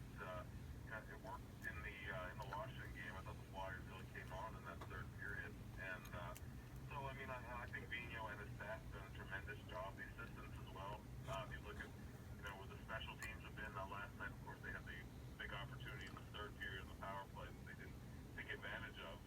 But I mean, they're over 20% on the power play. That's a nice bump from last season. And the penalty kill, though they gave up one last night, the penalty kill has been outstanding so far. It's your top 5 in the league. Yeah, Billy, it's Scotty. You just probably answered most of my first thoughts I had on here. That I like, being a coach myself. I like the fact that Alain Vigneault is not afraid to juggle the lines and move them around. I mean, obviously you want to give these guys time to gel and get together, but in the other sense is, listen, if it's not working, it's not working. Let's move it around. And who do you give the credit for? Do you think how much does Fletcher have involved with this? Is he giving Vigneault the reins to say, hey, do what you want and let's hope it works? Or do you think those guys are talking a lot together and saying, hey, listen, these combinations are going to be good and let's push this a little bit harder? Yeah, I think it's actually fine. Something that Chris Terrian and I discussed at length. On the Flyers website, there's a weekly article called Terrian's Take, and actually Chris and I kind of talk out the topics. And one of the things we talked Nice plug, by the way. You're welcome. One of the things that Bundy was saying was that when you have a brand new coach, particularly a guy with Vigneault's track record and his pedigree as an NHL coach, usually for at least a year, the guy gets pretty much carte blanche to do whatever he wants. And really it's up to the players to fall in line with that. It's really, I think that's the case. I think Chuck gave him the personnel and then given Vigneault and the coaching a lot of leeway to kind of shape things how they see fit. And I credit where it's due. So far, it seems to be working. Well, the good thing too is he's not afraid to send guys down and bring other guys up. If they're not, he kind of benched the other night. He benched Farabee the other night for a little while, and even Farabee came out and said, if I was the coach, I would have benched myself too. But and he's sending guys down. He's bringing guys up and saying, listen, if you don't perform while you're up here, go back down to the Phantoms. Get your legs back and let's go. So it is keeping the guys on their toes, and it's making them say, when I get the opportunity, I better get my stuff together here, quick. Oh, yeah, for sure. And I mean, they were kept experimenting with things until they found some things that worked. They brought up Andy Andrew, a veteran guy from the Phantoms, and that's so far he's worked out really well on the fourth line. And incidentally, when he's moved personnel around, moved guys down the lineup, he hasn't been afraid to move veterans down. Right. Voracek has moved down at times. James Van Riemsdyk has moved down at times. Last night, Voracek's first shift of the second period was 7 minutes in. That was a power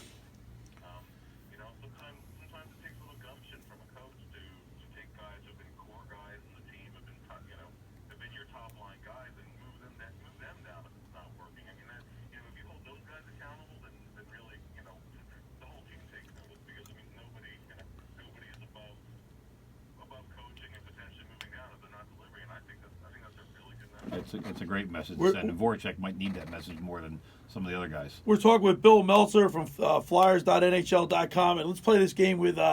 Let's play the game with Billy. We ask him a couple of the players, and Billy, you're going to say. I'm going to give you a player's name. You're going to tell me if they underachieved, overachieved, or Or what you as expected. expected. Okay. Kevin Hayes. He's underachieved so far. With the salary that he's on, you don't need just a defensive center. You need some production as well. He's pressing a little bit right now, so I would say underachieved. Jacob Voracek. Jake is underachieved. Not just points wise. I think you would like to see him creating and getting more scoring chances. The points are okay, but I think he can play a lot better. Ivan Provorov. Provorov has had a little bit of up and down, but I mean I think all in all he plays the toughest matchups. He plays the most minutes. The game against Washington, I thought was the best game of the season. I would say about what's expected. So as expected. Okay. Travis Konechny. Konechny's been off to an unbelievable start. Now he's got a couple games in a row here without a point, but he's continuing to create chances, using his speed effectively. Other aspects of his game are maturing as well. I would say. Claude Giroux. It's funny. I mean, the numbers aren't there where they should be. Move back to center again. I think some people would say underachieved. I would say about what was expected. And I expect a point. All right, I don't want to go through the Carter whole. Hart. Well, okay, Carter Hart. Well, let's do one more. Carter Hart, I would say that I'm very high on Carter Hart. I think he is a budding franchise goalie. He hit a little bit of a rough spell in October, but I would say he's done about what. As expected. Well, I'll tell you what. It's my prediction at the beginning of the season, Bill, was I didn't think this team was going to make the playoffs. But after watching the first 16 games, how many games they played? Almost 20 Six, games, yeah. seven, almost Quarter the of the first. season. After seeing the first 19 games, I'm very impressed with this team. Even though some of the guys like Hayes and Voracek and Couturier really haven't been playing as up to expectations, I don't know. I'm pretty pumped about this team. How about you, Scooter? Yeah, I didn't have super high expectations right off the bat because, for years the Flyers were a team that kind of held their youth back. And maybe Hextall's in L.A. because he did hold some youth back at times and wanted them developed. But they've kind of let these young guys come in and they've performed. As far if we had talked about Farabee, I would say he's overachieved big time. At being a 19-year-old kid coming in this league. So I think it's gonna be a tough time making the playoffs, but I think they're gonna make a run towards the end of the season and they'll give it a good shot. For Bill's sense, I hope they do. Right? No, I think this team will be right there in the mix to make the playoffs. I mean, last year I thought it was going to be a playoff team coming off a 98-point season the year before. They took a big step backwards last season. I actually do like the guys they added. Niskanen has been huge for the team. I think I don't think the Flyers are a cup contender at this point, but I do think it's a playoff team. So they have to continue to play up to the levels they have so far, which would be about 100-point pace, and that would be a playoff. All right, Billy, listen, man, we really appreciate you taking time out on a Saturday. I know you'll be down at the game tonight. We really look forward to reading your articles on the Flyers.nhl.com, and thanks a lot for checking in with us. Oh, my pleasure. Anytime. All right, All right, there's Bill. Billy Yeah, Meltzer, the Flyers, and hey, man, writes great articles, and He's in the heart of it. And he's man. right there. He kind of sees what's going on. he's there every day, day in and day out. So he's a great guy. So he writes a good blog too. So he does a good job. All right, the second hour of the locker room was brought to you by the Great Bay Country Club, where it's not just golf, it's fun. Great Bay Country Club. Right now, they're taking their holiday parties. There's still time to book a holiday gig. You choose the menu, choose the date, choose the room. They can accommodate up from 10 to 250 of your closest friends. Of course, the annual Santa Brunch is coming up on December 7th and 14th. They're both Saturdays. For more information, go to greatbay.com or call them at 609-927 5071. Great Bay Country Club in Summers Point, New Jersey. See why it's always a great day at Great Bay. Of course, say hello to Radio Ron Ralston when you get down there. Hey, just about everybody in our area has heard about the Jersey Man and Philly Man magazine that is run by ex-Philadelphia tight end Ken Dunnick. But were you aware of the private business network they call the Legacy Club? Every month they hold private monthly events at upscale locations in Philadelphia and South Jersey that attract 200 top business people. If you have interest in attending one of these events and see if it's a fit for your business, send an email to ken@jerseymanmagazine.com or give them a call at 856-912-4007. That's 856-912-4007 for more information. Hey folks, Reds Jersey Mex is still open on Saturdays. That's right, Monday through Saturday. 11th and Haven in Ocean City. Reds Jersey Mex, the best tacos, burritos, and quesadillas South Jersey has to offer. Call them for takeout or delivery. 609-399-2272. 609-399-2272. That's Reds Jersey Mex. They're still open on Saturdays, 11th and Haven, Ocean City. All right, when we return, we'll wrap up hour number 2. You're listening to The Locker Room with Billy Schweim on 97.3 ESPN and the 97.3 ESPN mobile app. All right, we're back here in The Locker Room with Billy Schweim, 97.3 ESPN, the 97.3 ESPN mobile app. We're going to bring back in Nick Costco, who calls all the high school action for us here on 97.3 ESPN. And, of course, Nick was had the call last night of the Pleasantville Camden game when gunshots were fired and you preempted the game was in disarray. Game was canceled. A young boy was shot. We have some breaking news on the story right now. Yeah, we do. So an Atlantic City man was charged with 3 counts of attempted murder in the shooting last night. Alvin Wyatt, 31-year-old.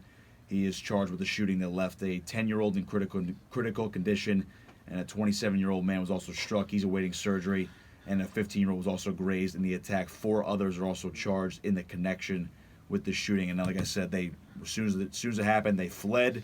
It says the guy threw the gun, or Alvin Wyatt threw the gun out a window. I don't know what window he threw it. I just know he threw the gun away and just left it. Maybe a window of a car. It could have been. I don't know where they picked it up. And maybe he carried it with him and he tried to get rid of it in the woods or something. I'm not really sure, but they did find they found the shooter. Do we know what the motive is for this? I don't think so. There's no motive in there. I think there's maybe an implication of gang-related activity. Maybe it was a targeted hit. I'm not really sure. So we heard in your call. We played it earlier. I don't know if you guys want to play it again, but we did play it earlier while you were actually giving the play-by-play of the game. When you could hear the gunshots ring out, and you were kind of like miffed. I mean, you could hear a little hesitation in your voice, like, what's going on? And we did hear, 8 gunshots? Yeah, I counted 8, yep. Listen, how miraculous is that only 2 people were hit? 3 people were hit. 2 people serious, 2 people were hit, and 1 person grazed. For 8 shots, we got pretty lucky. Yeah, I mean, because it looks like it was in close proximity to where the gunmen were, where all the people were. Yeah, he was right on the bleachers. He was on the bleachers, and he just fired away. Well, Nick, once again, man, thank God that you're okay, and we were praying for the people that were injured, and it was great poise under conditions that you had to operate under. That was unbelievable. Great work. All right, second hour is in the books. Hour 2, we'll talk a little bit about Ocean City High School. They won, and we're going to talk about Pittsburgh and the Cleveland game, and we got a lot. We'll talk Sixers basketball. So stay tuned for all that. You're listening to The Locker Room with Billy Schweim here on 97.3 ESPN and the 97.3 ESPN mobile app. Of course, we'll be here tomorrow, same time, same bat station, 10 a.m. to 1 for the Eagles pregame show leading up to Tony Bruno and the countdown to kickoff. But you're listening to The Locker Room with Billy Schweim here on 97.3 ESPN. All right, we're back here in The Locker Room with Billy Schweim on 97.3 ESPN and the 97.3 ESPN mobile app. An extra hour here, Scooter. We're playing on borrowed time. I know. I love it, man. This is great. So we covered a lot of topics. We talked a lot of Eagles. We talked some Flyers hockey. Up ahead, I want to talk a little Sixers. I'd like to get into the Pittsburgh Steelers Cleveland Brown game with Mason Rudolph and of course Myles Garrett. That situation. We'll break that down a little bit. Talk about that. But before we go a little bit further, I also want to congratulate the Ocean City Red Raiders. They beat Long Branch last night. Yeah. in a great game. I mean, they came from a big win. They came from behind to win 21-20. And, of course, Brendan McGonigal kicks the extra point, which proves to be the game winner. I mean, that's... Which is Grimesy's nephew. Which is right? Grimesy's nephew. The guy's Like everywhere. But there's some big plays with Ocean City in the second half. The Long Branch is a two-time defending Central Jersey champion, and this first time ever in football because of the change of the state seeding process that they were able to play Ocean City. So big win for the Ocean City Red Raiders last night, and I think another fumble. It was a fumble in the in the fourth quarter, and the Ocean City Red Raiders came up with another big fumble recovery to win the game. So I want to send out a shout out to the guys from Ocean City, the Red Raiders, man. Big win. Big win. Big win last night. Nice. All right, Scooter, man. Sectional finals. Sectional finals. Scooter, the Sixers laid an egg last night. Ready for this? I took the Sixers. Of course you did. Josh. Love you, Bill. I took the Sixers and the Houston Rockets in a two-team tease. Yeah. Rockets covered. That's They beat the Indiana Pacers. why you don't tease. No, it's the Worst Sixers. Yeah. Sixers well. have lost 5 of their last 7 games. Yep. It's not good. It's You know what I text. I put on Twitter. I sent a tweet last night. Want to hear my tweet? Because you can't hear if there's any sarcasm in a tweet, can you? No. yeah, I think you can. Can you? Yeah. All right, I want you to. I'm going to read you my tweet, and I gave it away, so you're gonna know I'm being sarcastic. But here's what my tweet was: Hey, it's only November. Don't worry, the Sixers are a very talented team. That was your sarcasm. You see? Could you detect the sarcasm in that tweet? I thought you were going to finish it with something. No. Hey, it's only November. Don't worry, the Sixers are a very talented team. Well, they are talented. I mean, we've got a not playing up to got a generational player in Ben Simmons. I mean, he's going to change the whole dynamic of basketball. He's a great player. Okay. Really? All right. He's an all-star, man. He's an all-star. There's no doubt about Ben it. He's Simmons is an But all-star. he's struggling big time, and I don't know what it is. I don't know if his shoulders still bother him a little bit, but he's really struggling this season, and he doesn't seem to fit in this offense for some reason. Oklahoma, 5-7. Okay. A rebuilding team. And remember, Yep. you struggled with the Cavs the game before. Yep. He's. I'm being sarcastic, Scooter. I know you are. Very sarcastic, and I'm pissed. Once again, I don't like being told. I think I'm pretty astute when it comes to sports. I played sports my whole life. Played college football. We played a lot. You and I played a lot of high-end hockey. All right. All right. I played a lot of baseball. I watch a lot of baseball. I watch basketball. I watch a lot of basketball. I don't like when people tell me just because they're on TV or other venues, they write or whatever, how great someone is when I don't see it. Okay. I can be told it, and you can have the credentials to tell me, but I don't see it. You know what? So that's why I get annoyed, because I'm told something that I don't see. I don't see him going to the net like he was before. I really don't. I don't see him going to the basket and forcing them to either foul him. Now, fouling him has always got the issue with his shooting, but his shooting has gotten better. Is it good? I mean, he had a decent game last night if you look at the stats, but it doesn't. I'm still, and I did last week. I held Brett Brown accountable for some of this stuff. I don't understand their offense. All I see is 5 guys outside the perimeter setting picks for each other. Scott, frankly, I don't think the whole team understands the offense. Did you see Tobias Harris and Joel Embiid run into each other last night? How about this? How about Tobias Harris? 0 for 23 from the three-point line. Hit his first 3 last night. Yeah. Then what do you do after that? He's He was pedestrian. he's actually his 6th foul last night when he fouled out was a total frustration foul.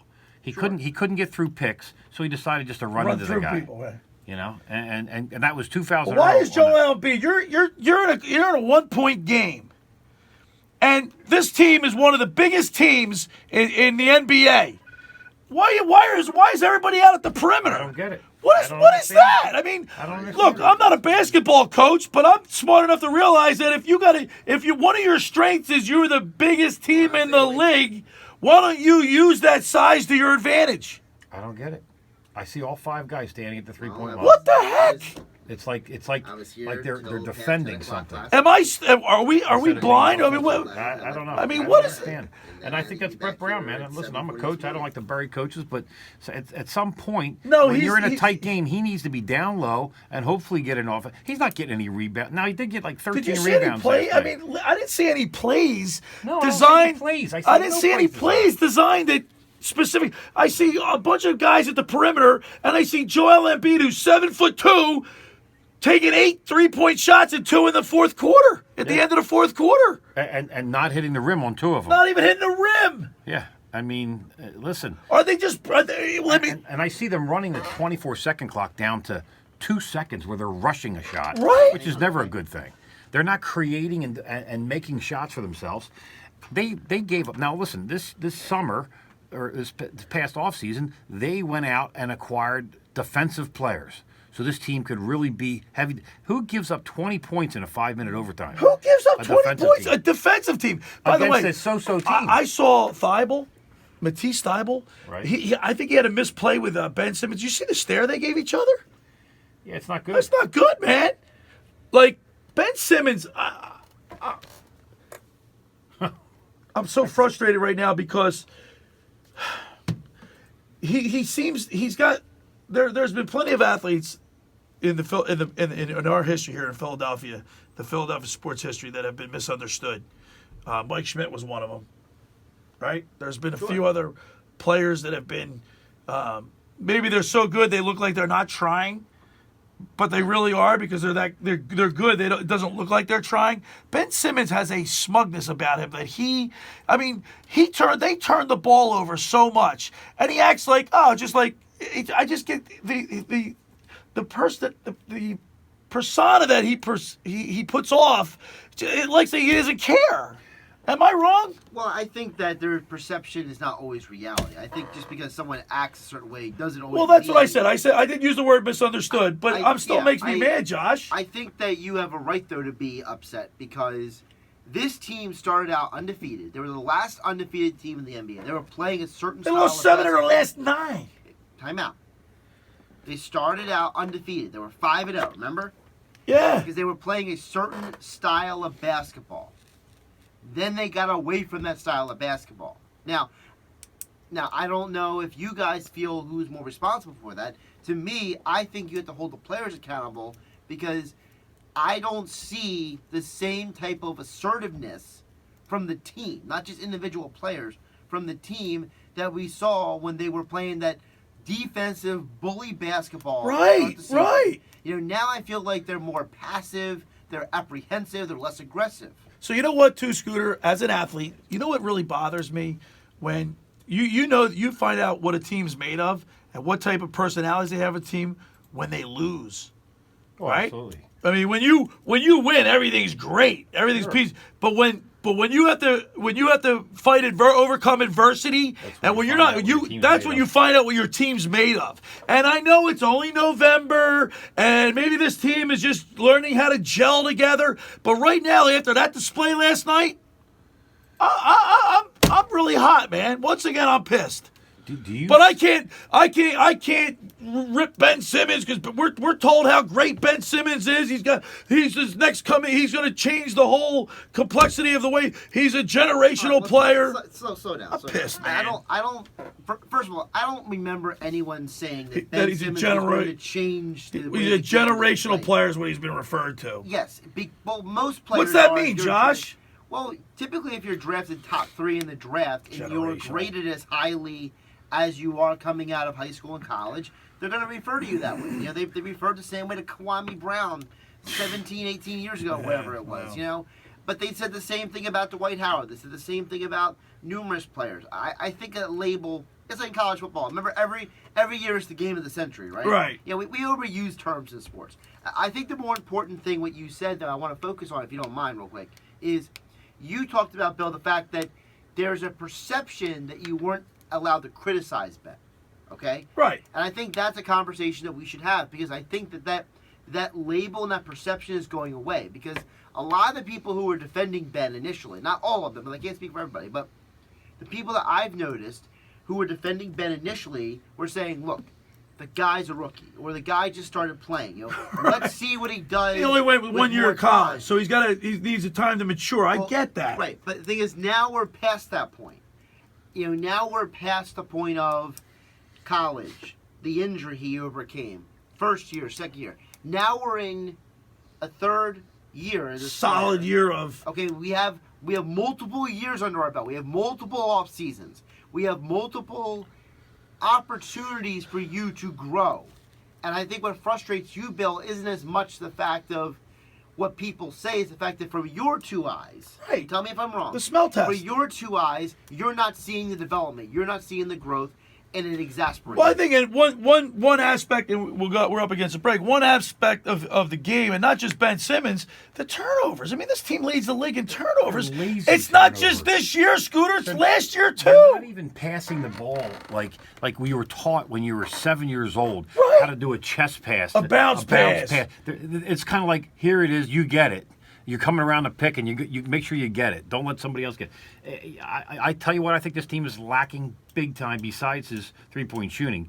J.J. Redick, I think he was a leader in that locker room. I think he focused it, and he held guys accountable. And I don't Yeah, think but Brett they still Brown don't holds the guys accountable. Yeah, but Scooter, who's the leader on this team? They still head over. Who's the leader? I think. Who do you see yelling at the other guys on the court to pick up their game? I don't see anybody doing it. I don't see anybody doing it either. But I mean, if you were to say who's the leader of this team right now, I would have to say Ben Simmons and Joel Embiid. You think they're leading? No, I don't think No. they're doing an effective They're- job. they're the biggest Look, you culprits at can't some teach. point. We've talked about this several times. You can't teach someone to be a leader. You either have it or you don't. It's an innate. It's something that's born within you. You're either a natural. You're either a leader or you're not. I agree. And what would Talkin always say to us? You lead by example, right? He's not a rah-rah guy. Right. But there's a blend. All right. The third hour of the locker room is brought to you by both Barb's Harley Davidson and the Great Bay Country Club. Uncharted territory. Uncharted territory. Let's give them both because we love our sponsors. Barb's Harley Davidson is number one Harley Davidson in dealership in New Jersey, and it's the area's largest Harley Davidson dealership around. Go to Barb's Harley Davidson where no one walks. Go to barbshd.com. Also, the Great Bay Country Club, great sponsor. Make Great Bay Country Club your club. For more information, go to greatbay.com or call them at 609-927-5071. I want to remind people that I'm looking for my thing here. Hey, the Ocean City's real estate market is red hot. You need an agent that has the knowledge and expertise to help. Contact Ocean City's top agent, Mark Grimes. Mark has been selling real estate for 30 years in South Jersey. He can answer all your real estate questions and find you the perfect property. He's available anytime on his cell at 609-425-2042. When Philadelphia star athletes are looking for a house at the beach, they contact Mark Grimes, specializing in buying and selling of vacation homes, single-family homes, condominiums, and duplexes, residential and commercial, as well as new construction projects or investment opportunities. Mark Grimes, he's your agent at the beach. Give him a call right now, 609-425-2042, or check out his website at grimes.com. All right, when we return, we'll continue more here in the locker room with Billy Schweim on 97.3 ESPN and the 97.3 ESPN. Back here in the locker room at 10:21. We're going to take you all the way up to 1 o'clock. Then you have the best of the Sports Bash. And then we're going to have college football countdown to kickoff with Nick Costco, Rutgers football, and the Flyers Islanders. Let's go Flyers.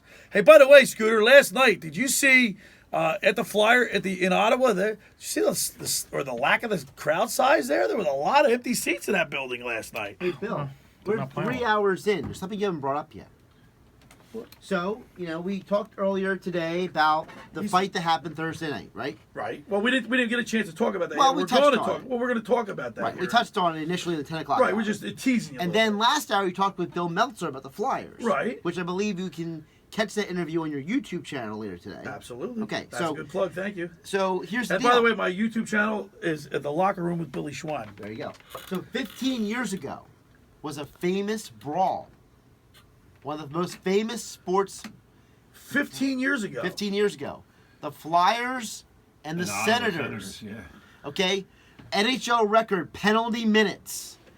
5 Really? brawls. 15 years ago? Over 400 penalty minutes. I like the Montreal one better in the playoffs. Oh wasn't no, it? the one with it was just fight Well, after fight after this fight. was They just nuts. it's like I remember that. I remember and that then it went game. off. It was Yeah, I crazy. remember that game.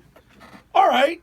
It was crazy. Yeah, I like that. They Very played the good out of you. Senators last night. Very good out of you, Josh. You know, over Look at 400 hockey, penalty man. Look at minutes. this guy, man, What happened to dropping you? his You know, gloves, right, kid? guys like Hanzus and Primo and Wow, look all at those this. guys Look at getting this involved. guy. Yeah, man. he's doing his homework Must now have too. been talking about it yesterday. Oh, I was. Listen, I we just talked couldn't about. let- We I talked. couldn't let the two hockey guys here go without mentioning. That's right. Gosh, do I miss those days? You know, when Hunter's my producer here on Sunday, we get into it about fighting in hockey or the lack thereof. Well, I told Hunter earlier today that back in 2004 there was a brawl and a hockey game broke out. That's right. I heard it. We heard it all the way down. yeah. You know, lack of attendance last night was bad. Yeah. It was Well, bad. I was like, well, they're not when they playing showed well.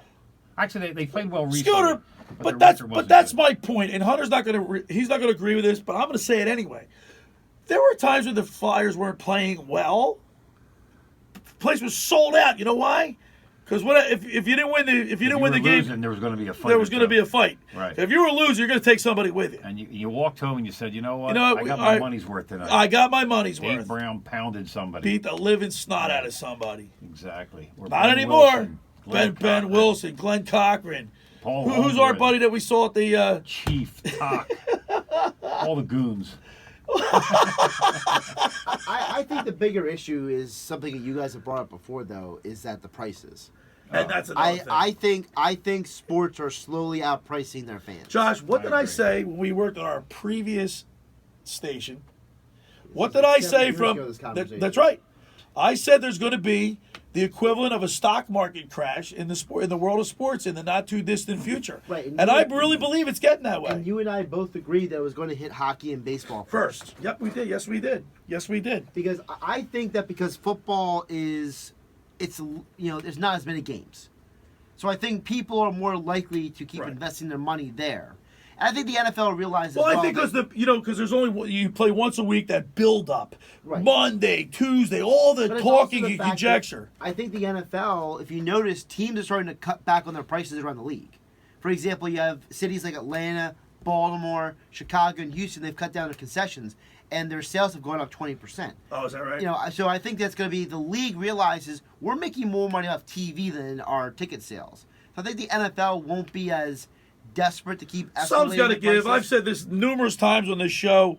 You pay $50 for parking. You pay $7 for a bottle of water. I mean, that's highway robbery. Yeah. And then, of course, $7 for a hot dog, $12 for. And I understand why they maybe want to inflate beer sales because they don't want a bunch of inebriated people in the stadium. So the people that really want to drink, that have money, probably a little bit more cautious with their, spending, yeah. Yeah, with their But it's spending. Never stopped It's you. ridiculous to have I water don't have a that lot of high. money. You never paid me for It's ridiculous to have water and hot dogs that high. It's ridiculous to have yeah. this stuff, and I think that's where the problem is. I think that people are looking at a hockey game and saying, "Do I really want to go? Do I want to go there? Do I want to spend my money on something else?" I honestly, after 28 years, I'm not missing it, and I'm certainly not missing the bill, the invoice that comes in every month for $1,400. I'm really not Well, missing that Scott, at all. you can go home and watch the game. You can go out with your buddies to the local, yeah, Josie Kelly's and watch the Right. game. That's right. You don't have to actually go to the game anymore Hey, because look at enjoy this guy going to pushing the pushing game. one of our I know, sponsors. I listen, love sponsor guy's came unbelievable. over there. So yeah, I'm listen. So you don't miss it. I'm not missing it because. Well, like I don't- said, I the gotta- expenses were crazy. I don't miss going. I used to do a 9-month plan. You were a And diehard. You I went to a asked- lot of games. And I so asked know the that. Flyers, when is the 3-month break? Because I don't see it. I never see it. What do you mean? What do you mean the 3-month break? Because I was on a 9-month plan. Yeah, you're They would kinda- take my tickets, and they would divide them up over 9 months. Right. I never saw the 3-month break. There should be 3 months where I don't have to pay anything, right? If I'm paying over 9 months. Right. I never saw it. It So was like, most- all right, here's Well, the Flyers, you have to money. play. I mean, the We're Eagles, you gonna have to pay up. for the playoff. You have to pay up front. No, you have options. You can pay. Oh, the you whole can thing play up front, what- You can pay a half a Oh, season. you like a can monthly pay bill? A monthly bill. Oh, all right. But I kept saying, where is that time where I go, oh, thank God, I don't have a to pay this. $14 bill this month. Right, right. But it was like they would say, well, we're going to charge you for the playoffs up front now. I go, oh, so now I got to pay for that. They didn't even make it. Oh, well, we'll hold that money until And then next season. for- Oh, gee, thanks. With interest? No, not without it. We're going to make the interest. You're not going to make Well, the I interest. got to be honest with you. I'm not. Look, I love being in the stadium for the Eagles, being part of the crowd. You almost feel like you're a part of the win because you're participating and cheering and affecting the outcome of the game with the loud, the crowd noise and everything like that. So you almost feel like a part of it. I used to love that aspect of it, being there. But I got to be honest with you, for $180 a game, and with all the other things that I just alluded to, I can't afford it. So I got to be honest with you, I'm not missing. I was supposed to be at the game tomorrow, but Army called and asked me if his son's coming in from Penn State, so I'm going to go to the Seattle game. I'm only going to 3 games this year. Right. Well, it's like That's- going to the that's movies enough. anymore, too. You used to say, oh, I'll buy the tickets, you get the popcorn and soda. Right. It's cheaper to buy the tickets, in a sense, and they're $12 a piece now. Well, it 'Cause depends on the theater. Some places, the ticket's almost triple what the popcorn is. right. It depends on the property you go to. It's crazy. Also, how about concerts anymore? You go to a concert, you're paying $100, $200, $300, $400 for good I seats, know. probably even more than that. Yeah, big time. And how about this one guy suing Madonna? Do you see that? He's a guy suing Madonna. Or I think it's I don't know if he's an older fellow. I think he's maybe in his late 20s, early 20s. He's suing Madonna because Madonna, the concert says it's supposed to start at 8:30. She didn't show up until 10:30. Wow. So He was asleep by then? well, he had to be at work, and Right. he can't keep the ticket. He can't keep the crazy. tickets. But getting back to the price of the tickets, what we're seeing, the product on the court, on the ice, or the field isn't what we're not getting what we're paying You're only for. seeing the corporations buying those tickets, and then they don't show up until the playoffs. So they're giving their tickets away, and people aren't even going. It's sad. But it is what it is. All right, the third hour of the locker room is brought to you by the Great Bay Country Club and Barb's Harley Davidson. So you should go buy a motorcycle and ride over to the Great Bay Country Club. How about that? For more information for Great Bay I wanna watch Country you Club. strap your clubs on the back of that, too. That'd be fun. Hey, listen, I want to remind people that the Thanksgiving buffet and takeout Thursday, November 28th from 1 to 5 p.m. Let Great Bay Country Club do the cooking and cleaning. $39.95 per person for adults, $14.95 per person for kids 4 to 10, and under 4 to 8 for free. Roast turkey, prime rib, ham, all the fixes prepared by their award-winning culinary staff. Remember, you can take out as well. Takeout is available 609-927-5071, extension 100. You can still book holiday parties. There's still time to book a gig. Choose the menu. Choose the date. You can choose the room. They can accommodate from 10 to 250 of your closest friends. For more information, go to greatbay.com or call them at 609-927-5071 for Great Bay Country Club at Summers Point. See why it's always a great day at Great Bay. Hey, want to get your day started off with the best breakfast at your Jersey Shore? Look no further than Uncle Bill's Pancake House. Family owned and operated since 1962. Uncle Bill's Pancake House is a Jersey Shore tradition with 7 locations from Ocean City to Cape May. Featuring over 30 types of pancakes, waffles, crepes. Uncle Bill's has something for everyone. Stop in at one of their 2 Ocean City locations and try my favorite, the stuffed French toast with the homemade cinnamon butter. There's something for everyone. Fresh cut fruit cup, gluten-free pancakes, or the fluffy stuffed omelets that are excellent. Can't go wrong with anything on the menu. Go to Uncle Bill's Pancake House, 7 locations along the Jersey Shore, 2 in Ocean City. I guarantee you'll get a great breakfast and fantastic service with a smile. When you get down to the one in Ocean City on 21st Street, which I was there during the week, and a great service and great food, say hello to Pat O'Hara. He's down there at Uncle Bill's Pancake House. Friends, let me tell you about Maserati, the main line located minutes from downtown Philadelphia. They offer a customer-focused car buying experience designed to exceed expectations and invite you to stop in to learn about their entire line of premium luxury vehicles, including the sporty Ghibli midsize sedan, and the class-defining all-new Levante, the only SUV worthy of being called a Maserati. Maserati, the mainline, is a national leader in Maserati certified pre-owned sales, named top certified retailer in 2018. The experience does not end at the point of a sale, as Maserati, the mainline, offers free pickup and delivery for scheduled service appointments and provides new Maserati loaner cars. So add a little bit of flair to your next new vehicle. Call my good friend Michael Pileggi at Maserati, the mainline today, 484-804-4800. That's 484-804-4800. Or visit them online anytime at motml.com. All right, when we return, we'll continue with more of The Locker Room with Billy Schweim on 97.3 ESPN and the 97.3 ESPN mobile. All right, we're back here in The Locker Room, 12:37. Hey, you know, when you go down to Randazzo's, Giuseppe Randazzo, he puts these ghost pepper. He grows ghost peppers in his private garden there. Billy's obsessed with this. I love it. If you love cheesesteaks with these little zazzabataz there, he chops these ghost peppers up and he puts them on the inside. Zazzabataz? Well, I don't know, Is this a 1970 Looney Tunes cartoon? He chop them up, and he puts them in a cheesesteak, the cheesesteak wrap. It's unbelievable. My mouth is starting to water. I've seen you eat them. I've seen you eat. They're delicious. Randazzo, best cheesesteaks around. I'm telling you, the cheesesteak wraps. I The smelled cheesesteak you wraps. eat them. Yeah, okay. Jeez. Hey, Scooter, how about this, Scooter? Did you see that Steelers Browns game the other night? I did not see it. You didn't see it? I saw it. I saw what happened. I did not see it live. I'd be lying if I did. Pretty wild stuff. Myles Garrett, obviously everybody knows about the play. I just wanted to get your take on it because it's pretty wild. Myles Garrett ripped off the helmet of Mason Rudolph's head, the quarterback for the Steelers. He picked him up by the face mask. Watch the video. He was on the ground. He grabbed the face mask and picked him up. He was on the ground. He lifted him up off the ground By the face mask. But all right, you saw the video a couple times. The replay of the video. I watched it 20 times. Mason Rudolph looked like he was trying to get Myles Garrett's helmet off first. Kind of looked, or was he had grabbed his head. Well, there was After he a got tackled scuffle to the on the ground. There ground. was a scuffle on the ground, Yeah. and Mason Rudolph looked like he was trying to pull his helmet off, couldn't do it. Then Myles Garrett reached down and grabbed his helmet and lifted him by the face mask and ripped it off his head. Right. All right. Then we saw what ensued after that, pushing and shoving, and Myles Garrett swings the helmet and hits Mason Rudolph in the head with He it. slugged him. He slugged him with the Yeah. helmet.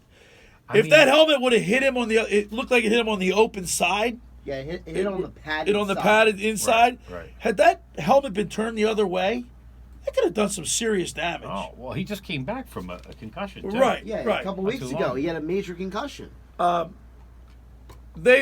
Myles Garrett's been suspended for indefinitely. Yes. I will say this: I've been listening to all kind of commentary, and when you were asking guys to go out there and beat their brains in, their adrenaline's flowing, their emotions. I'm not justifying what he did, but in the heat of the moment, things can happen. Like you're asking guys to turn things off and on at a moment's notice. Now, I'm not condoning what he did, but it was really bad what he did. You can't do that. It's an egregious foul. It could seriously hurt somebody. But does it warrant being suspended indefinitely? Yes. Yes. Indefinitely, like next year, like the rest of his career? Until whenever they deem he's. All right, so Okay, come if he back. goes to like anger management classes, if he does community We service, don't know all the details. we don't know the details. He's gonna have to do something. I don't think it warrants an indefinite suspension. I think it's a do. little harsh. I think it does because for two reasons. One, he has had multiple incidents this year. He's already been fined over $50,000 before Thursday night. He punched Delaney Walker in the middle of a game week 1. He's the guy who hit Trevor Siemian unnecessarily and ended his season. Right. So he has a background. So he has a history of like Vontez Perfect. Okay. Yeah, no, not as bad as Vontez. Right. Vontez is That was- basically a thug. Okay, let's be realistic. Vontez makes the hockey goons look like they're nice guys. You know what I mean? Do you think Myles Garrett should be prosecuted by the law? No, No. because I think that you can't. first of all, there was no. I don't think he premeditated. Because there are a lot of people that are saying that he should be prosecuted to the fullest extent of the law. Yeah, well, those are also What the same would you get people. for hitting the guy in the head with a helmet? In regular life. Is there a precedent for that? Well, No. No. But I don't like to see the law But really quick, getting Bill, into the. really quick. And second thing is the reason why I agree with it is because as an athlete, and all of us have played various levels of sports. Okay, you know, Bill, you played college football. You know, Scott, you've been around hockey players your entire life. You know, guys of all different levels. Okay, we all know that there are just certain things you don't do. Right.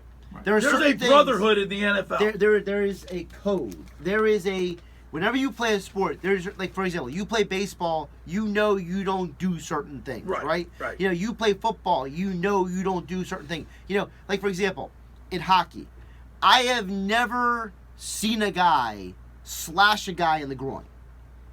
Okay? That happens But a didn't lot. Marty McSorley take a shot at? We were talking about the other Marty night. McSorley whacked the guy in the side of the head. Yeah, Donald Brashear. Yeah. Yeah. Knocked So him out.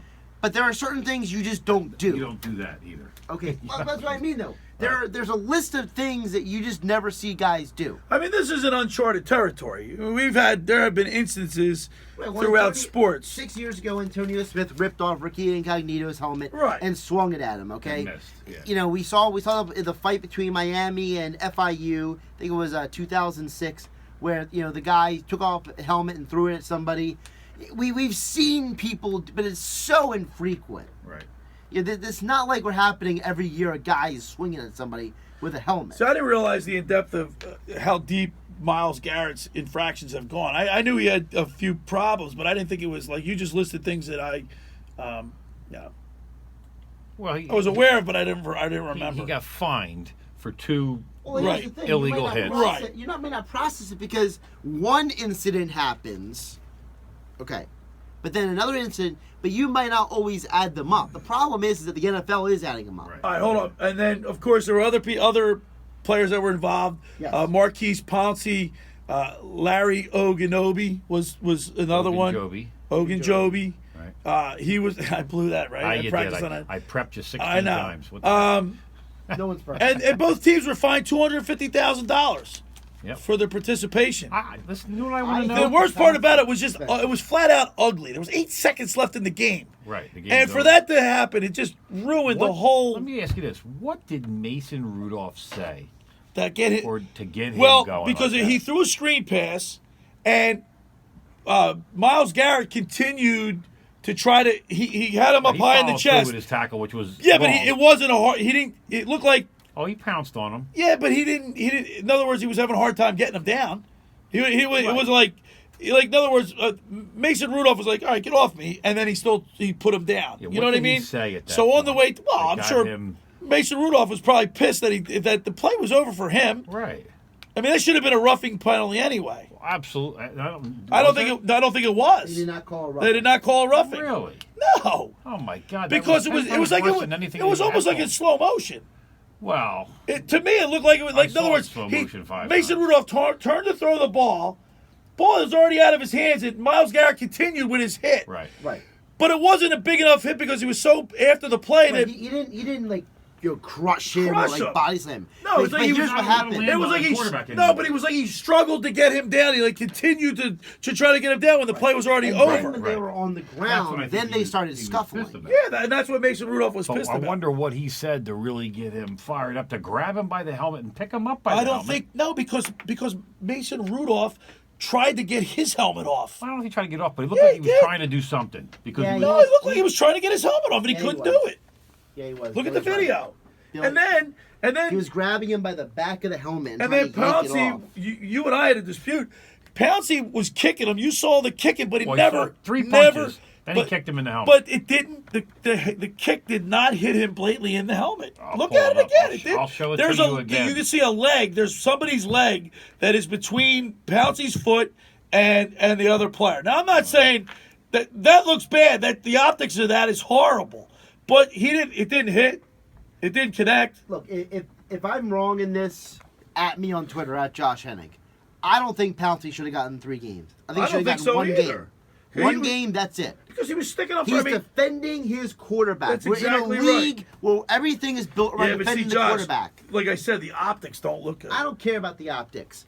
Give me Marquise Pouncey. Give me the guy who's going to defend his dude. I want that guy on my team, on my side. Are we going to take one more break? We do. All right. Let me just remind people that everybody in the area has heard about Jersey Man Magazine and Philly Man Magazine, run by ex-Philadelphia tight end Ken Dunnick. But were you aware of their private business network they call the Legacy Club? Every month they hold private monthly events at upscale locations in Philadelphia and South Jersey that attract top business people. If you have an interest in attending one of these events and see it's a fit for your business, send an email to Ken at Jersey Man Magazine or call them at 856-912-4007 for more information. All right, when we return, we'll wrap things up. Oh, I'm sorry. One more piece of Well, business. when you're reading Well, a Jersey Man magazine, you could be having a taco, burrito, or quesadilla from Red's Jersey Mets. We got college football here in the studio. we should Billy's have usually Reds not- ordered it up and just hang out here. Billy's He was not done usually after here 2 this time hours. of day. But, we got the college football on the big screen in the studio. It's a great opportunity if you got some Reds Jersey Mets Flyers game tonight. 609-399-2272 for takeout or delivery. 609-399-2272. Reds Jersey Mets, 11th and Haven in Ocean City. Open Monday through Saturday. All right. When we get back, we'll wrap things up. You're listening to The Locker Room with Billy Schweim on 97.3 ESPN and the 97.3 ESPN mobile app. Back here in the locker room, and of course we're watching, during the break, we're watching the video of the Myles Garrett, Mason Rudolph, Oganobi. No, I'm not going to help you. Larry. Let's just call him Larry. Larry O. You know, you're watching one. We're watching the same video, but we got two different opinions on what's going You on. got your goggles on. You're Wow. blind.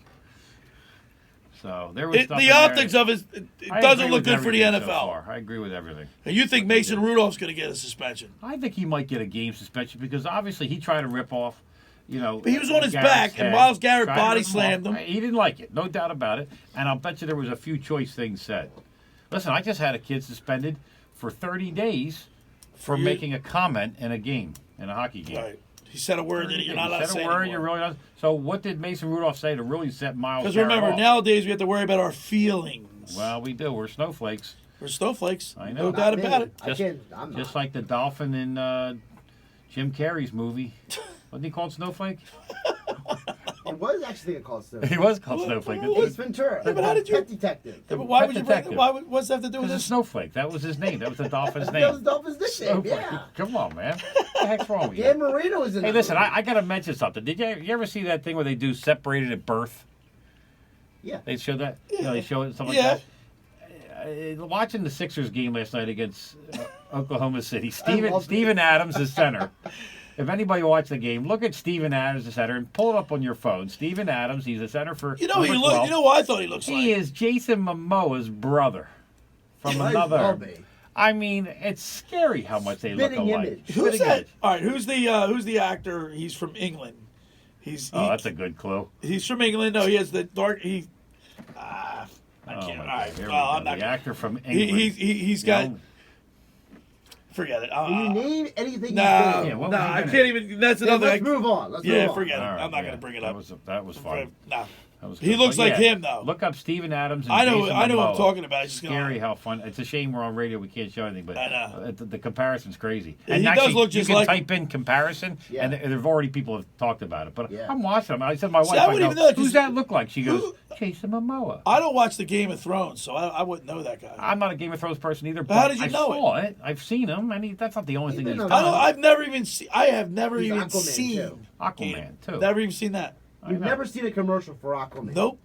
Come on. And man. I've never seen Game of Thrones either. I've never even viewed I've Game never of watched an episode of Game of Thrones, but I can tell you who's on What Game is of it? Thrones. What's Game of Thrones about? Game of Thrones is a fantasy show based in basically like medieval time with castles and kings Right. and dragons Filled and with sex. and Filled with fiefdoms sex. and It's got a lot of sex. oh in it's it? got Oh it's my got God. gratuitous sex. Yeah. Really? Yeah. Big time.